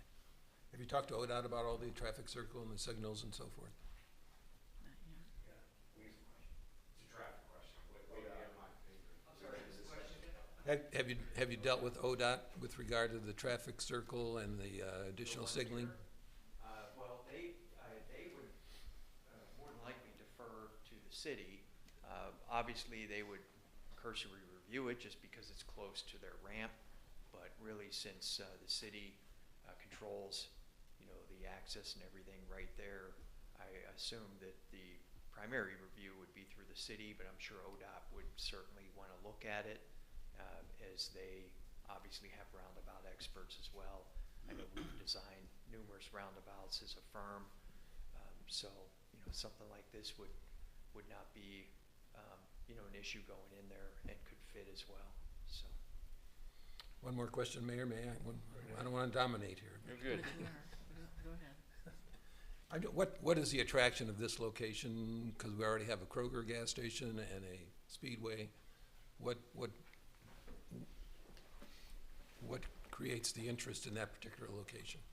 Yeah, absolutely. So before we bring anything to the city, QuitChip does a lot of homework, probably 2 to 3 years of homework before we present. Couple things that's very attractive about this location is the traffic's there. In this line of business, you're not gonna, most likely nobody's gonna drive to you if you're a gas station. You wanna be where the traffic is. You're a traffic capture, not a generator. If you're a Chick-fil-A, people are probably gonna come to you. If you're a gas station, you just need gas, you're just gonna go to the closest one to your house. So having the traffic there, that's our number one most attractive reasoning of this location. We study it over time. We make sure the traffic pattern is there, and if once we figure that's a place that we want to go, we look into the city. We like being part of a community. We like to provide opportunities for our employees to grow and succeed. That's our mission. That's my mission, at least for my job, is to provide other employees opportunity to grow and succeed. And if we're not opening up stores, there's not really opportunity to grow and succeed. All right, thanks. Thank you. I think that's it, Mayor, thanks. I'll reserve another minute, though, at the end of the question. Wait. So, the last thing you said, you spent 2 to 3 years looking at that particular spot within our city. And the other gentleman said that he felt it was a great fit for the community. Did you do any kind of polling? You spent 2 to 3 years deciding. Did you poll the citizens at all? Did you go and look? So when I hear a comment, not to be rude, but when I hear a comment that is good for the community, from 4 guys that aren't from the community, I would have liked to seen maybe some kind of polling, or there's a guy from Meyer driving, going door to door asking about beer sales, so he kind of got the input, beer sales on Sunday, you know, so he kind of got a little feel for it. And unfortunately, I guess I just don't put much weight into that. So 3 to 4 assistant managers, 1 store managers. How many total employees do you think? Between 25 to 30. And what are the average wages of those? So for your entry level assistant managers, between 50 to 55,000. And then we also have, you know, our second assistant, which you're looking at between 55 to 75,000. Your your first assistant, which is like below store manager, you're looking at 75 to 85, maybe 90. And then store managers is anywhere from 100,000. So managers are fairly well paid. Yep. But the 21 employees, regular clerks and cooks and janitors, assuming you need cleaning crews, what's the average wages of those guys? Yeah, so all of our employees are all that. Whether you're a store manager or you're a clerk, you know, you're making sandwiches, you're helping clean the restrooms, you're sweeping the floors, you're sweeping outside. So there is no, you know, store managers doing less work than our clerks. So we're all store employees. We're red shirts first, so we take pride in that. But for clerks, you pay their average pay is between $16 to $18 an hour. Okay. And the reason why I ask that is because I don't say we're a higher end community, but we're definitely rents here are very expensive. 1 bedroom, 2 bedroom apartments are $1,500. You know, so. It just concerns me when we bring in jobs that can't afford. Obviously, we want our employees to live in our community as well. Is the whole point of getting taxes. So, and don't take this as an insult, but I guess the closest thing I can compare a quick trip to, and I think I stopped at one on a vacation once. Sheetz has made a big impact in this Northwest Ohio, and some Sheetz locations, some cities just. The one in Maumee said no trucks, you know. There's one going out and you get off the turnpike in Port Clinton, they've got a huge truck facility. Would that be an option to do away with semi-refilling and just do strictly a gas station like Sheetz? You know, that's something I can definitely take up to corporate. I can't make that decision right now, but that's definitely something that we'll be open to reviewing. Gotcha. And I don't even know if we're allowed to ask you to do that. I'm just curious. Like, do you build one? Do you build? I've done this in a variety of different ways. These things, in my experience, I'm sorry. Go right ahead. These are moving targets or modified as they're modified. I don't think it'd be uncustomary to say trim it down from say 8 trucks to down to 6 or 4, right? I mean, have you experienced that before? I know I have. Yeah. Right. I just didn't know if you guys had like a formula, because like I said, I know Sheetz, you know, they build them without truck, and then they build 2 miles down the road, they've got a huge truck facility. So I don't know if that was in your guys' wheelhouse. Similar locations that have spawned development. Have you guys done this? I mean, you built locations. Have you built kind of over in a farm field and then seen it boom in the last, you know, 10 or so years? Something. But I've seen it, so I've been representing fuelers for 15, 20 years now. And I've seen it happen in some of the more rural communities that I work in. So one of my clients is a rural group out of Iowa, and they will go into smaller communities and do exactly what you said. And then the next thing you see is another retail commercial popping on. And then behind that, something else happening. Yeah. So I have seen it. I want to say Iowa, I've seen it. I want to say Tennessee, I've seen it. I want to say Indiana, I've seen it. Whenever I was doing a project in New York, upstate New York, there was a plan that we had for a similar facility with this different client, but they were marketing 14 acres plus another 23, and they had a couple offers on it. I don't know what happened because they stopped using us for their services. Sure. So, but yes, I have seen it before. It takes time, much as everything else does, much as other developments do. Yeah. But yeah, we have seen it lots of times in our career. And just to add on that, specifically in Ohio, I don't have examples for you. Toledo now, you know, we are the first. We are the catalyst of building. There's going to be further development. I can't tell you the date, and it's also in we're in the city. That's a little bit of a different project because we're in the city of Toledo, and then the remainder is the township. But in Illinois, we develop in Romeoville, Illinois. So we're the catalyst of bringing in the Quick Trip, the infrastructure. We have hotels, 3 restaurants, and a smaller style restaurant that's going to be there. Long Grove, Illinois. You know, we're the catalyst. We're going to have we work with a lot with hotels, a lot of restaurants. We work with multiple different brokers all over the nation, and a lot of commercial, especially fast food restaurants and hotels that want to be next to us because we are the catalyst. And we're good neighbors, so we install the infrastructure to make it easier for everybody to go in there, whether that's capping a water line, whether it's leaving a bump out for an extra drive for them to get access. You know, we want that. We want the development there. We don't want just us there. Pro-development. Right. And then Councilor Rosick asked about overnight parking. And is that with all the locations? Like, you don't allow any overnight parking at any of the Quick Trips? You know, there's some places that we do allow overnight parking if it's the city allows it or wants it there. You know, that we're definitely willing to work with cities. That's something that the city does not want to see, and that's something that we're also trained on how to handle that situation. Gotcha. And then my last question for the traffic study guy, guru. You're proposing a single lane roundabout.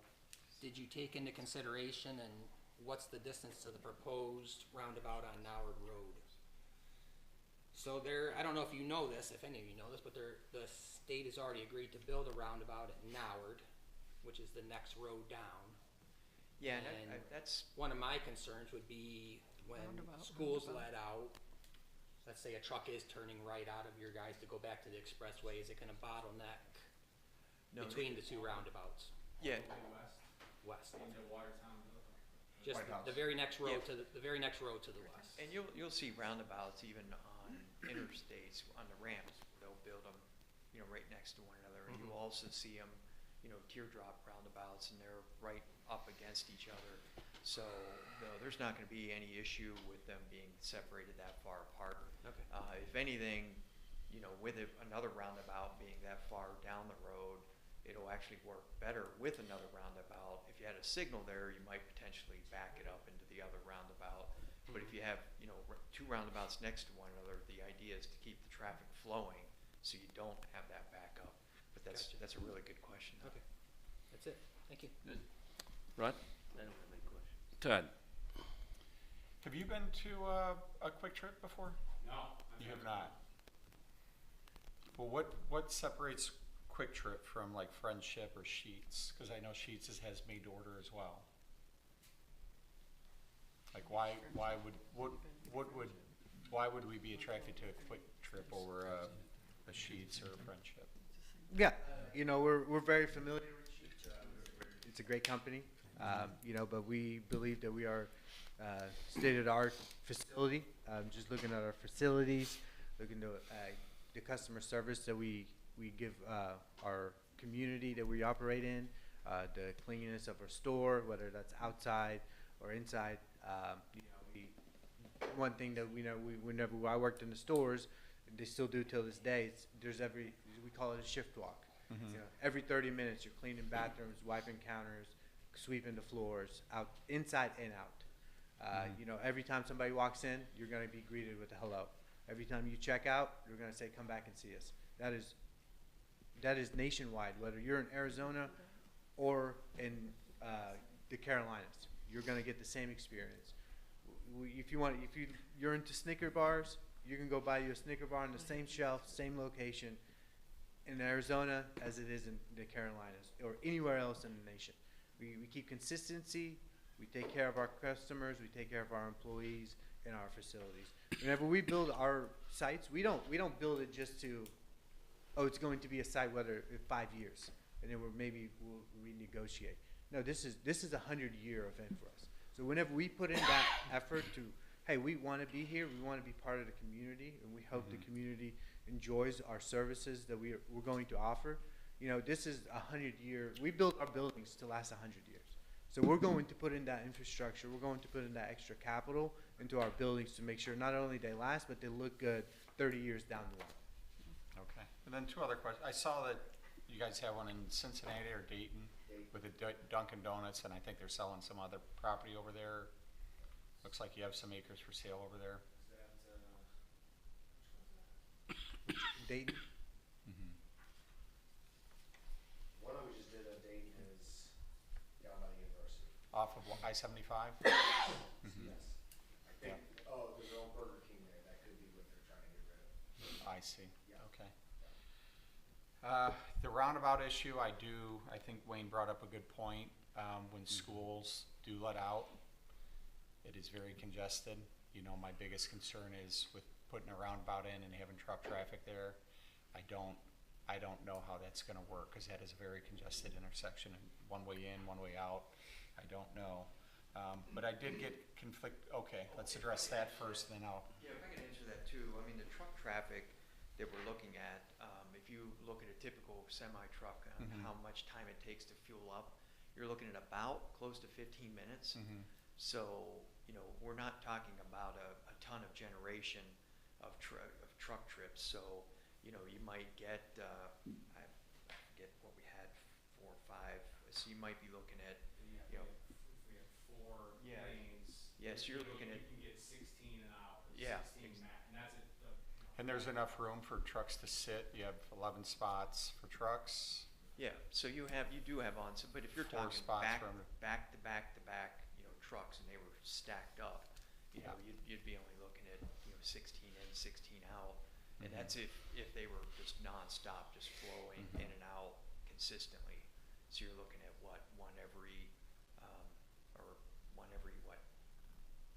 4, 5 minutes. I mean, it's not much. Yeah, depending on how it's staggered, but yeah. Yeah. That'd be if they were stacked. So, so again, this is, now you might have something like an actual truck stop, you know, Love's Pilot, whatever, where they cater to a lot more and they have maybe 90 parking spaces for trucks. Then you'll get a lot more truck traffic and something like that. But this is you know, not intended to be anything overnight. And your trucks, again, on average 12 to 15 minutes, but typically 15 minutes for them to fuel up. Okay. So, thank you. Then a question for you. You had said it's a quick trip, no accommodations for truckers. It's designed for them to come in, eat, leave, fill up fuel, fill up their stomach. And then I think Wayne brought up a point about overnight parking, and you do whatever the you know, the community wants. You do allow overnight parking, so you do have facilities with overnight parking in it? Yeah, we do have some facilities overnight parking, but it's not. And you have accommodations for the truckers, I assume, with overnight parking? No. No. We don't have trucking accommodations in every single travel centers that we have. No trucking accommodations, 0. Okay. No showers, lounges, nothing. And then, let's say I'm a trucker, I'm at 16 hours, I need to pull over, I park at your gas station. Your employees will literally tell them, hey, you can't park here overnight, you need to leave? Correct. And every single employee that works at a travel center is trained to do that. And our facilities is 24-hour surveillance, every single inch of the property. If you step into our property, you will be under surveillance. Not only video surveillance, but audio surveillance as well. Yeah, well, I mean, that's just common practice today, I think, so. But, okay, yeah, no more questions, thank you. Anthony? No questions, thank you. All right, so that, we will. Mayor, can I take Yes, my sir. last minute? Yes, sir, Counselor. Go ahead, John. Do you have electric charging also, electric charging stations? You know, for electric charging, that's not something that scares us away. We're definitely not experts in electric charging. In this industry specifically, so we're really expanding in the Denver markets. Okay. And it's by law that you have to have electric charging stations if you're building a convenience store gas station there. We've just noticed that the use is really very minimal. Most people prefer to use electric charging stations at Kroger or, you know, at Walmart, whatever they're going to shop for at least 30+ minutes. And lastly, you can educate me, do the truck drivers know as they're driving on 24 if your facility is full? of trucks. Correct, there will be visibility on 20, on the highway. And I also think too, with the LTL truckers, what we found is that they know where they're going, they know where they can stop, right? So if they have a contract with Love's, they're gonna go to Love's unless there's some kind of emergency. They know that there's no accommodations for them here. Now, sure, we'll get some that'll stop, but a majority of the LTL folks are gonna go to a Love's or to some other place that they know they have those services that they want. What if you're parking, what if you're just full of trucks though? Not overnight, but I mean, there, you know, all of a sudden there was, we were talking about the congestion on 64. Is it possible that they would know as they're driving from Napoleon? I don't know if you guys do that or not, if you guys do any kind of. Signage. Yeah, like our spots available at the rest stop type thing. Well, we don't rent the spots, so there's no way for us to report that. But when it comes to, like, you know, like he said, you know, most of those truckers have contract with Pilot, Love. We don't do those type of contracts. That's just not something that we're affiliated with. But most of those truckers do know, oh, okay, we have a contract with Love's. They're gonna get a discount on their diesel, or Pilot, Flying J, whoever it is. They get a discount, they know they can get a shot. Yep. This is speculative, but would they know that Quick Trip enforces that restriction? They not allowed to park overnight? Yeah, we can absolutely put up signs or whatever it is that if the city wants to see us put up signs, if that's something that makes them feel more comfortable, and absolutely, we'll definitely do it. I think in general, though, it'd be hard, you know, for me, it's like, okay, what city am I going to? Do they allow overnight? It'd be like Cracker Barrel saying, okay, we're gonna allow no camping at these stores, and I'm like, well, crap, I pulled into a no store camping, you know, at Cracker Barrel. And that was my question. Yeah, just in general, the trucking, like as a trucker, when I know that Quick Trip enforces that rule, I'm not gonna stop there and try and stretch the rules because they're gonna boot me. If you've been to a Quick Trip before, and then you definitely have that. Yeah. So necessarily address your concern, but yeah, I mean, that's the thing, right? The enforceability. I definitely liked the fact that you don't go out and actively try to get trucking contracts for fuel. That basically tells me that you're just going to get the randoms that need to stop by. You're not. And also too, you know, we'll get the day trippers, we'll get the guys with the car haulers, and horse haulers and stuff like that. And a lot of times it's easier for us. So my brother-in-law drives a horse. Right. It's easier for him to get into something like this rather than going to Love's because he's not having to put up with all the excess vehicles out there. He knows that there's likely going to be space for him to build up here. Right. Because those bigger 53-footers are down the road at Love's or Pilot or whatever. Campers, motorhome folks, those are other folks that you see a lot of that use these style lanes. Sure. Even some farmers will use these style lanes. So, you know, just kind of something to think about as you're Right. making your decision. I just have two more questions, and then I'm done, and I think we can wrap up. What would the need be? You don't offer any real truck station type of facilities, showers. What's the need for the waste station? Like, why have a scale, I guess? Yeah, the scale is just really as an amenity for the truckers if they want it, if they need it to weigh. It's not really necessarily a need. That's something if, you know, again, if the city wants that to be gone, that's definitely something that I'll talk to corporate about to get rid of. But yeah, it's just really an accommodation for them to make sure that their weight is correct on the road, and to just give them a peace of mind that. Sure. I guess in my mind, if you're not going to pay me for gas, you're not going to use my scale. So why increase the traffic just to have someone come use a scale and not give you gas money? This is going to be a hard one for you guys to answer, but have you noticed any increase in overnight parking on ramps? Being someone goes in and fills up and they know they can't stay overnight, but they're getting towards those amount of hours and they're like, all right, I'm just gonna pull off. We get that as it is, Joe, but not a lot. Not in Waterville so much. Yeah, on the on-ramp or off-ramp. Correct. Yeah, you just see, I think a lot of guys, truck drivers just pull off on the off ramps, you know. I guess one of my concerns would be going and getting food, knowing I can't park overnight, but I can pull back down onto the ramp and. And that's a new, at least, because when I was coming in nice new broad shoulder right on there. Yeah. We get quite a few going out towards Napoleon. Every once in a while, I'll pull through a night and see. Could be, or. That's probably what they do. Yeah. So. That raises a really interesting question because then. Pardon me. Yes, you don't allow overnight, but they. Right. So, I just didn't know if you noticed. You know, they are in the right of way, so I don't know. I know if they were on your property, right, you would enforce. Absolutely. Yeah. Right. Interesting. So, due diligent citizens, I know it's just coming from strangers. Right, but right, due right. diligent citizens and go, oh, hey, you know, parking in a right of way. Right. Gotcha. All right, so I think council has asked questions. Final comments? Okay, you may take a seat. We're going to have some more business here on this matter. So we will open up a public hearing so that others could make comments. So I will open the public hearing for ordinance number 0525. And if those of you that are here would like to make some comments, Dave, did you want to say something? Can you go to the podium, please? We go to the podium because we're. Dave, we go to the podium because we're being televised and we got a microphone. That's right, so, yeah. This is all thank you. Recorded. So yeah, don't use any swear word. Well, you're done.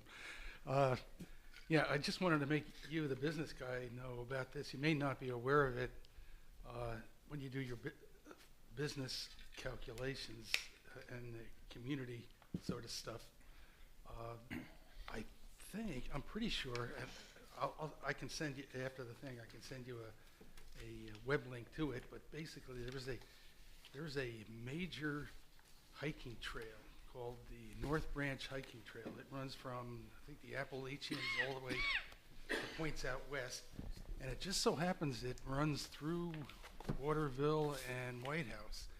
And so I think that you're proposing to put this close to that bridge that goes over the Highway 24 at that road. I think that's what it is. If it is, you might want to consider accommodations for that because those people hiking will want to eat along the way. And it's probably not very many people, right? I mean, how many people want to hike from the Appalachians out to Wyoming? But in any case, yeah, it's long. It goes right across the north U.S. So I'll send you the map to it, the link to the map. You might be interested in that, and then of course make accommodations for that because I notice you really don't have anything on there for pedestrians. And when you look at that map, you'll see there's like a dotted line there. Dotted line means that it really isn't safe. It isn't a separated pathway like you think of a hike through the woods. This is an urban area, so there isn't any safe passage, but there could be. So for community and for the whole north of the U.S., along that trail, that would be nice to make it safe. All right, thank you, Dave. Any other public comments? Okay, move that we close the public hearing. Public hearing's closed. It's been, the ordinance 0525 has been read. First reading again was on June 9th. Second reading was scheduled for June 23rd, and third reading, public hearing, legislative and administrative action was scheduled for tonight. I would suggest to council to take this under consideration. We did receive a traffic study late Friday. John did, and we didn't get a chance to see it until tonight. I think in fairness to you, the developers, and to council, that we're going to defer to this. I'm recommending we defer it for 30 days, roughly 30 days. We meet the last Monday in August, and give us a chance to read this over, get with our administrator, and perhaps get some other questions answered. Council, would you tend to agree with that, or do you want to take action tonight? I think the information, and this was very helpful, by the way. This is a great presentation. Thank you very much. Thank you all for coming. So it's a lot for us to consider, obviously, and it's a major proposal for our little town, city. So if you're okay with us delaying 30 days, I think that's the right thing to do. Delay the vote? Yes, yeah, I think we're good with that. By all means, feel free to reach out to us with questions. That's what we're here for. And, you know, or concerns. You know, we did a pretty good job, and you can see it, taking quite a bit of notes. Hopefully we can address some of those concerns here the next 30 days, or if there's additional concerns, feel free to reach out to us. We're used to working on a back and forth basis, and so having a one-sided conversation, it's really hard for us to get stuff done, so. So we'd be more than happy to come back in 30 days. Is that my understanding? You're welcome, yeah, you're welcome to do so. That'd be great. So if you have any other information, get it to John sooner than later. Get it, yeah. And then secondly, I want to thank you for all of you, but especially you for talking about the family, talking about this being a business owned by family members, ESOP, those things that resonate with me in my business. So thank you for that. I think it was well worth your time. We're a great community, and certainly you would probably, not probably, you would be an asset, but give us a chance to review it some further, okay? So having said that, we're going to table this. Let me just, is the new traffic study different than the one we received? Yeah, that's, yes. It is different? Totally different?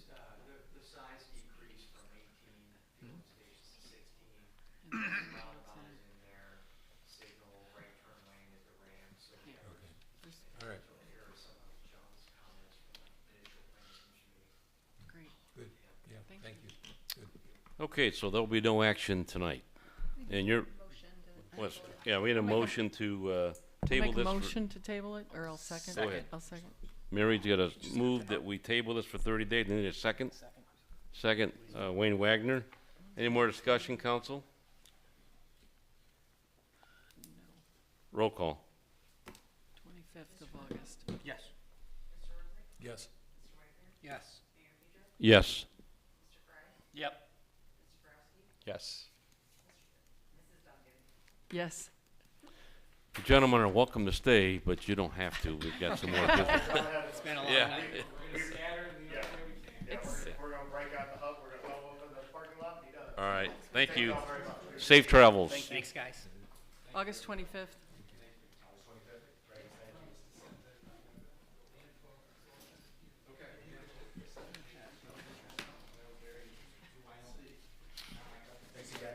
Thank you.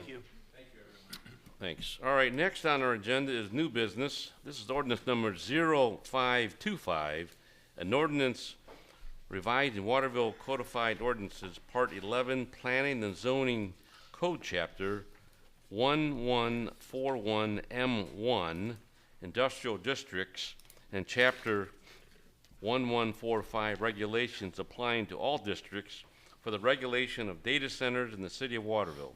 Tonight's the first reading. Second reading is scheduled for August the 25th. Third reading and public hearing and legislative action scheduled for September the 8th. John, did you have any additional comments, please? Thank you, Mayor.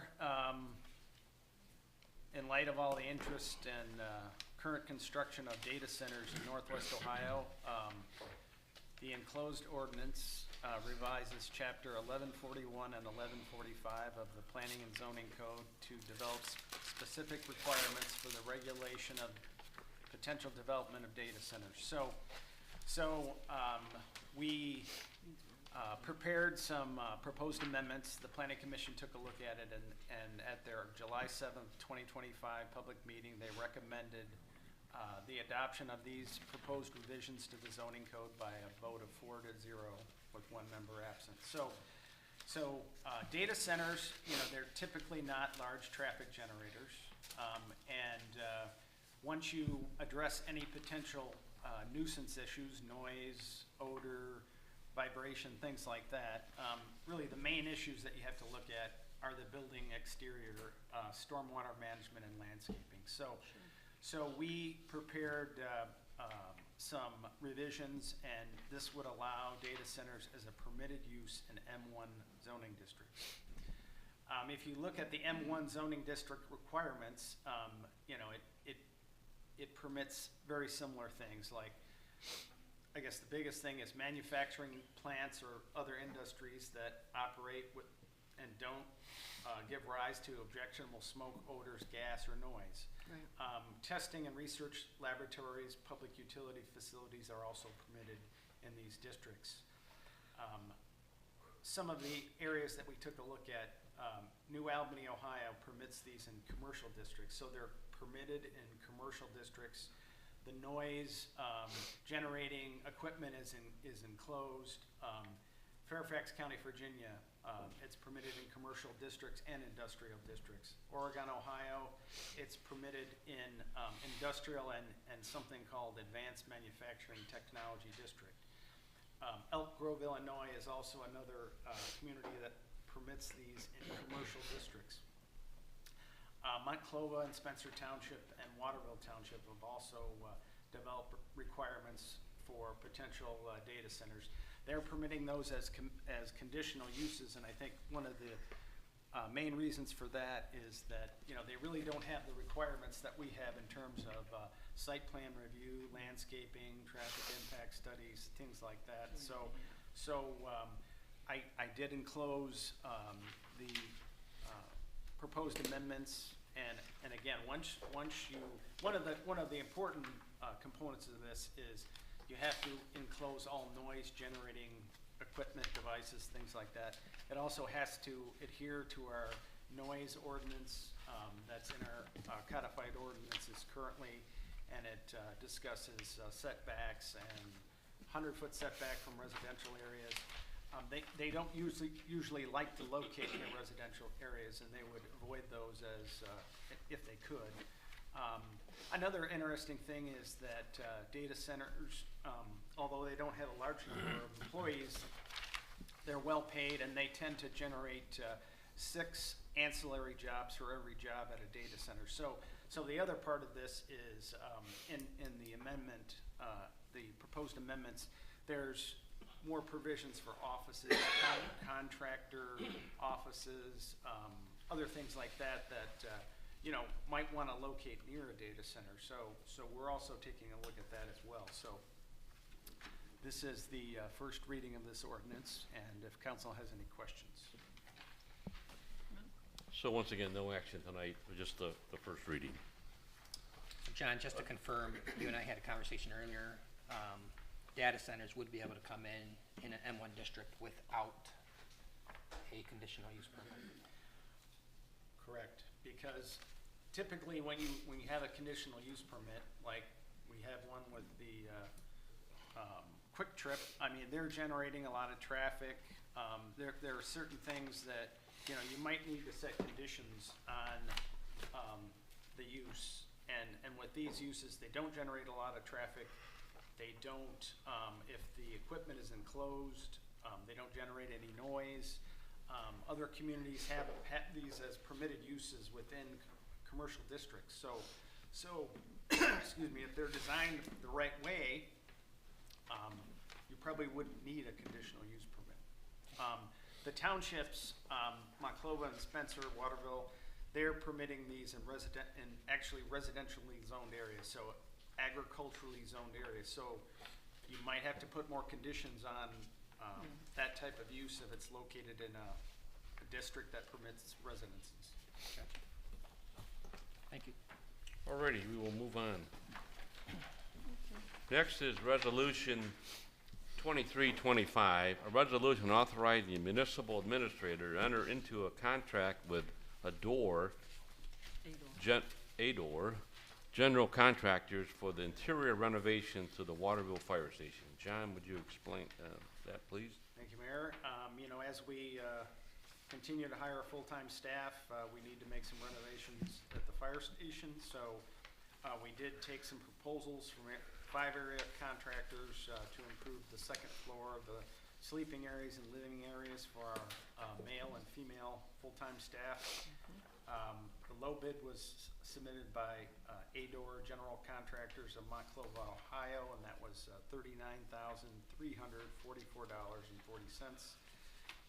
The improvements to the fire station were in the 2025 capital budget. for the fire department. And Ador Contractors, they've been in business for 43 years, and they recently completed a similar project at the Rossford Fire Station. So, I need a motion This is to, This is a new, we haven't contracted with them previously, I don't think, have we? No, I don't think we have for interior renovations. If you notice in the documents that we included in your packet, the company in White House, Dotson, was near there. They were in the running for the low quote, but Ador was a little bit lower. I think it was a couple $1,000 lower. Yeah. So moved. so they moved and seconded by Anthony Bruno. Need a second? Second. Second, Wayne Wagner. Any more discussion? All those in favor say aye. Aye. Opposed? Thank you. Next is Resolution 2425, a resolution authorizing the municipal administrator to enter into a lease agreement with Norfolk and Southern Railway Company for 29.83 acres of land for the use as a part of the city park system. John? Thank you, Mayor. Waterville historically has had I guess you'll say, a love-hate relationship with trains, and in 2016, the city was able to enter into a lease agreement with Norfolk Southern to lease 29.83 acres of railroad property. So this is about 1.7 miles worth of track, or length of track. It goes from mile post 15, which is west of Farnsworth Road, to mile post 13.3, which is just south of Dutch Road, and this payment was $19,000 a year. So we've gone about 10 years without an increase, and Norfolk and Southern is requesting an increase to $29,000 a year. It is a substantial increase, but again, the city has had a long-standing interest to maintain control of the property. It crosses through Bear and Conrad Parks. It crosses 3 public roadways, and then our residents have enjoyed and I'll call it the quiet peace of an inactive rail line for almost 10 years. So I think this would be quite a dramatic change if the track became active again. The track's maintained, it's inspected, so it could be brought back into service at any time. So this lease allows us to continue our control over this section of track, and again, I know we've talked about in the future maybe looking at working with, say, Lucas County and the Metro Parks, looking at some kind of maybe a shared use path or something, or some other type of development, and so at least we would, if we lease it, we would be able to continue to maintain control of it. All right, so need a motion to accept Resolution 2425. So moved. So moved, Mary Duncan. Need a second? Second. Second, Todd Borowski. Any more discussion? Just a couple quick questions, Mayor. Go right ahead, sir. This is an amendment. What's the term of the lease, John? It's essentially it's a 90-day cancellation notice. Oh, there is no term. No. There was on the 10. It's like a lease with the state of Ohio. Yeah. It's a lease without a lease. And then did the current lease have, or does the lease have a consumer price adjustment, or is this new? No, it doesn't. So this is new. This is new. And so we would have to take a look at that in 2026. Every year after that, Yeah. then? Yeah, okay.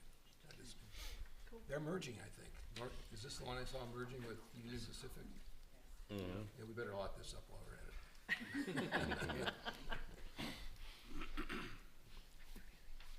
All right, it's been moved and seconded for Resolution 2425. All those in favor say aye. Aye. Oppose? All righty, we'll move on. One second. We're going to go to Resolution 2525, a resolution. This is still on the 2425. Just a real quick one. I'm going to let you speak, but I need to read it first. No, Okay? it's on the previous one. No, this is the one You want 24, 25? Go to the microphone, please. Apologize. I have a friend in Haskins that's working on the Bluebird Express train.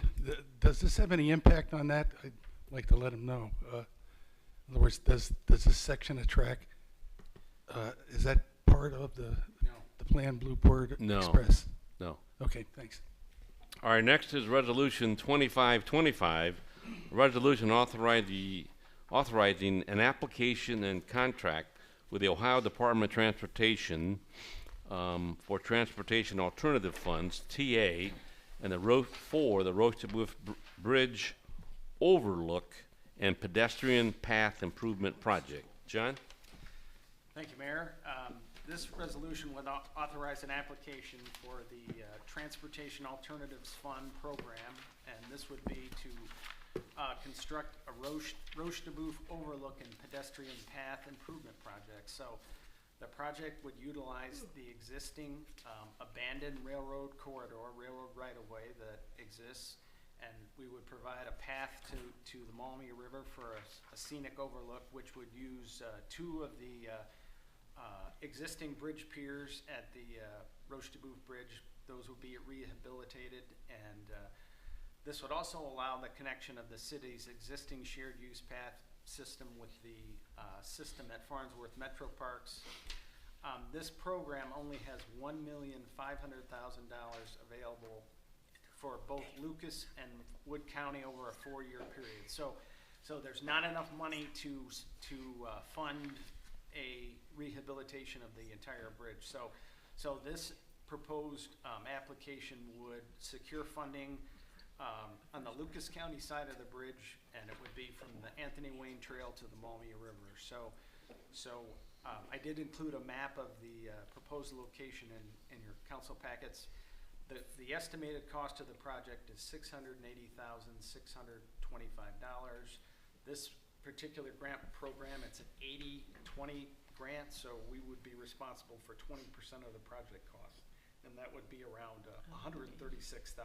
So this is a funding window that if we don't take advantage of it, it's closed out for the next 4 years. So we really should try to, I guess, get our foot in the door for a project that maybe we could utilize to build on to maybe save the rest of the bridge. So I would recommend that we at least apply for this grant and see what happens. So I need a motion to accept Resolution 2525. So moved. I'll move Mary Duncan. Need a second? Second. Second, Wayne Wagner. Any more discussion? The only thing I'll add, as I said earlier earlier in our meeting, there's lots of interest on the Roach-to-Booth Bridge, and we are looking at all options, but we need to take advantage of these Funding. opportunities as they come along. So it's been moved and seconded for Resolution 2525. Do we have to own the bridge to do this, John? Well, we would own up to the river, I guess. We can do it that way? Yeah. Oh, Right. okay. All right, it's been moved and seconded for Resolution 2525. All those in favor say aye. Aye. Aye. One minute, please. It's been moved and seconded. We all said aye. And all those in favor? Aye. Aye. Oppose? I'll let Mr. Weber, if you want to say something, go ahead. This is great news. It's basically a lot of what I've been bringing up to it looks identical to what we had proposed last year. One of the things I wanted to see is, are you open to our group working with you on grant? Because basically that 80-20 you mentioned, yeah, there's 80, but there's other grant opportunities. Like, for instance, because it's going to be a scenic overlook,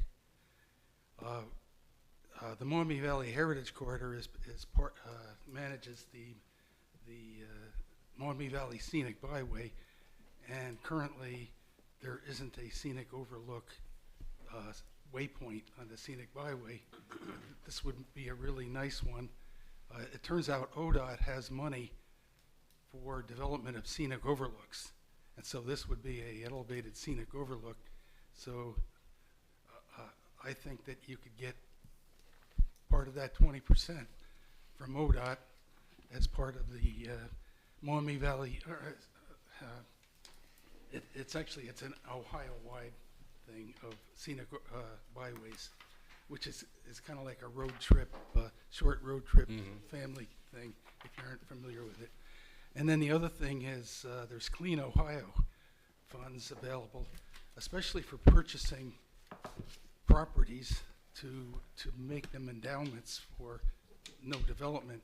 And in this case, where you want to build that ramp and such is land that's privately owned, and so you can get money through Clean Ohio. So all of these things, it may come down to no money at all for the city, and our group would be willing to help John or whoever is doing this. You can leverage us basically to help you. Yeah, so I think in any way.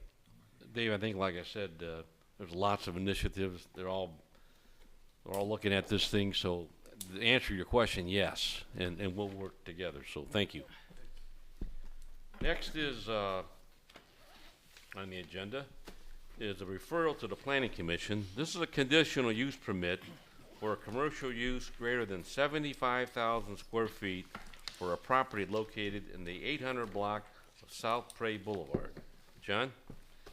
Thank you, Mayor. So this is a referral to the Planning Commission, conditional use permit for commercial use over 75,000 square feet, property located at the 800 block of South Prairie Boulevard. So this is the Myers property that Myers has owned, I think, for 18 years now. So they are moving forward with their project. They have a traffic impact study that they're working on, and site plan and other things. So they're working on that. They'll get that to the Planning Commission, and then it'll return to council for your review and consideration. It's scheduled to be on the agenda of the Planning Commission on September 3rd, 2025 at 7 p.m. All right, thank you. So once again, this is a referral to the Planning Commission. Roll call. Mrs. Duncan? Yes. Mr. Borowski? Yes. Mr. Fry? Yes. Mayor Pedro? Yes. Mr. Wagner? Yes. Mr. Rosick? Yes. Mr. Bruno? Yes. Good. All right, well, we've already had our executive session, so we're not gonna have another one. Let's do another one. No, I let's would, skip that. I would like to remind everybody that our next council meeting is August the 25th. And then I failed to mention, I think Anthony started talking about it, but Waterville Rotary Foundation, in cooperation with the city of Waterville, is hosting their annual fishing derby on September the 13th. I would encourage all of you to consider attending 8 a.m. to 1 p.m. Fishing starts at 8:30 to 10. It's a great event, rain or shine, lots of activities for kids ages 6 to 14. I would encourage you to consider attending, because there might be some other special events that day as well. Anthony Bruno. So, need a motion to adjourn? So moved. Second. All those in favor say aye. Aye. We're adjourned. Happy birthday.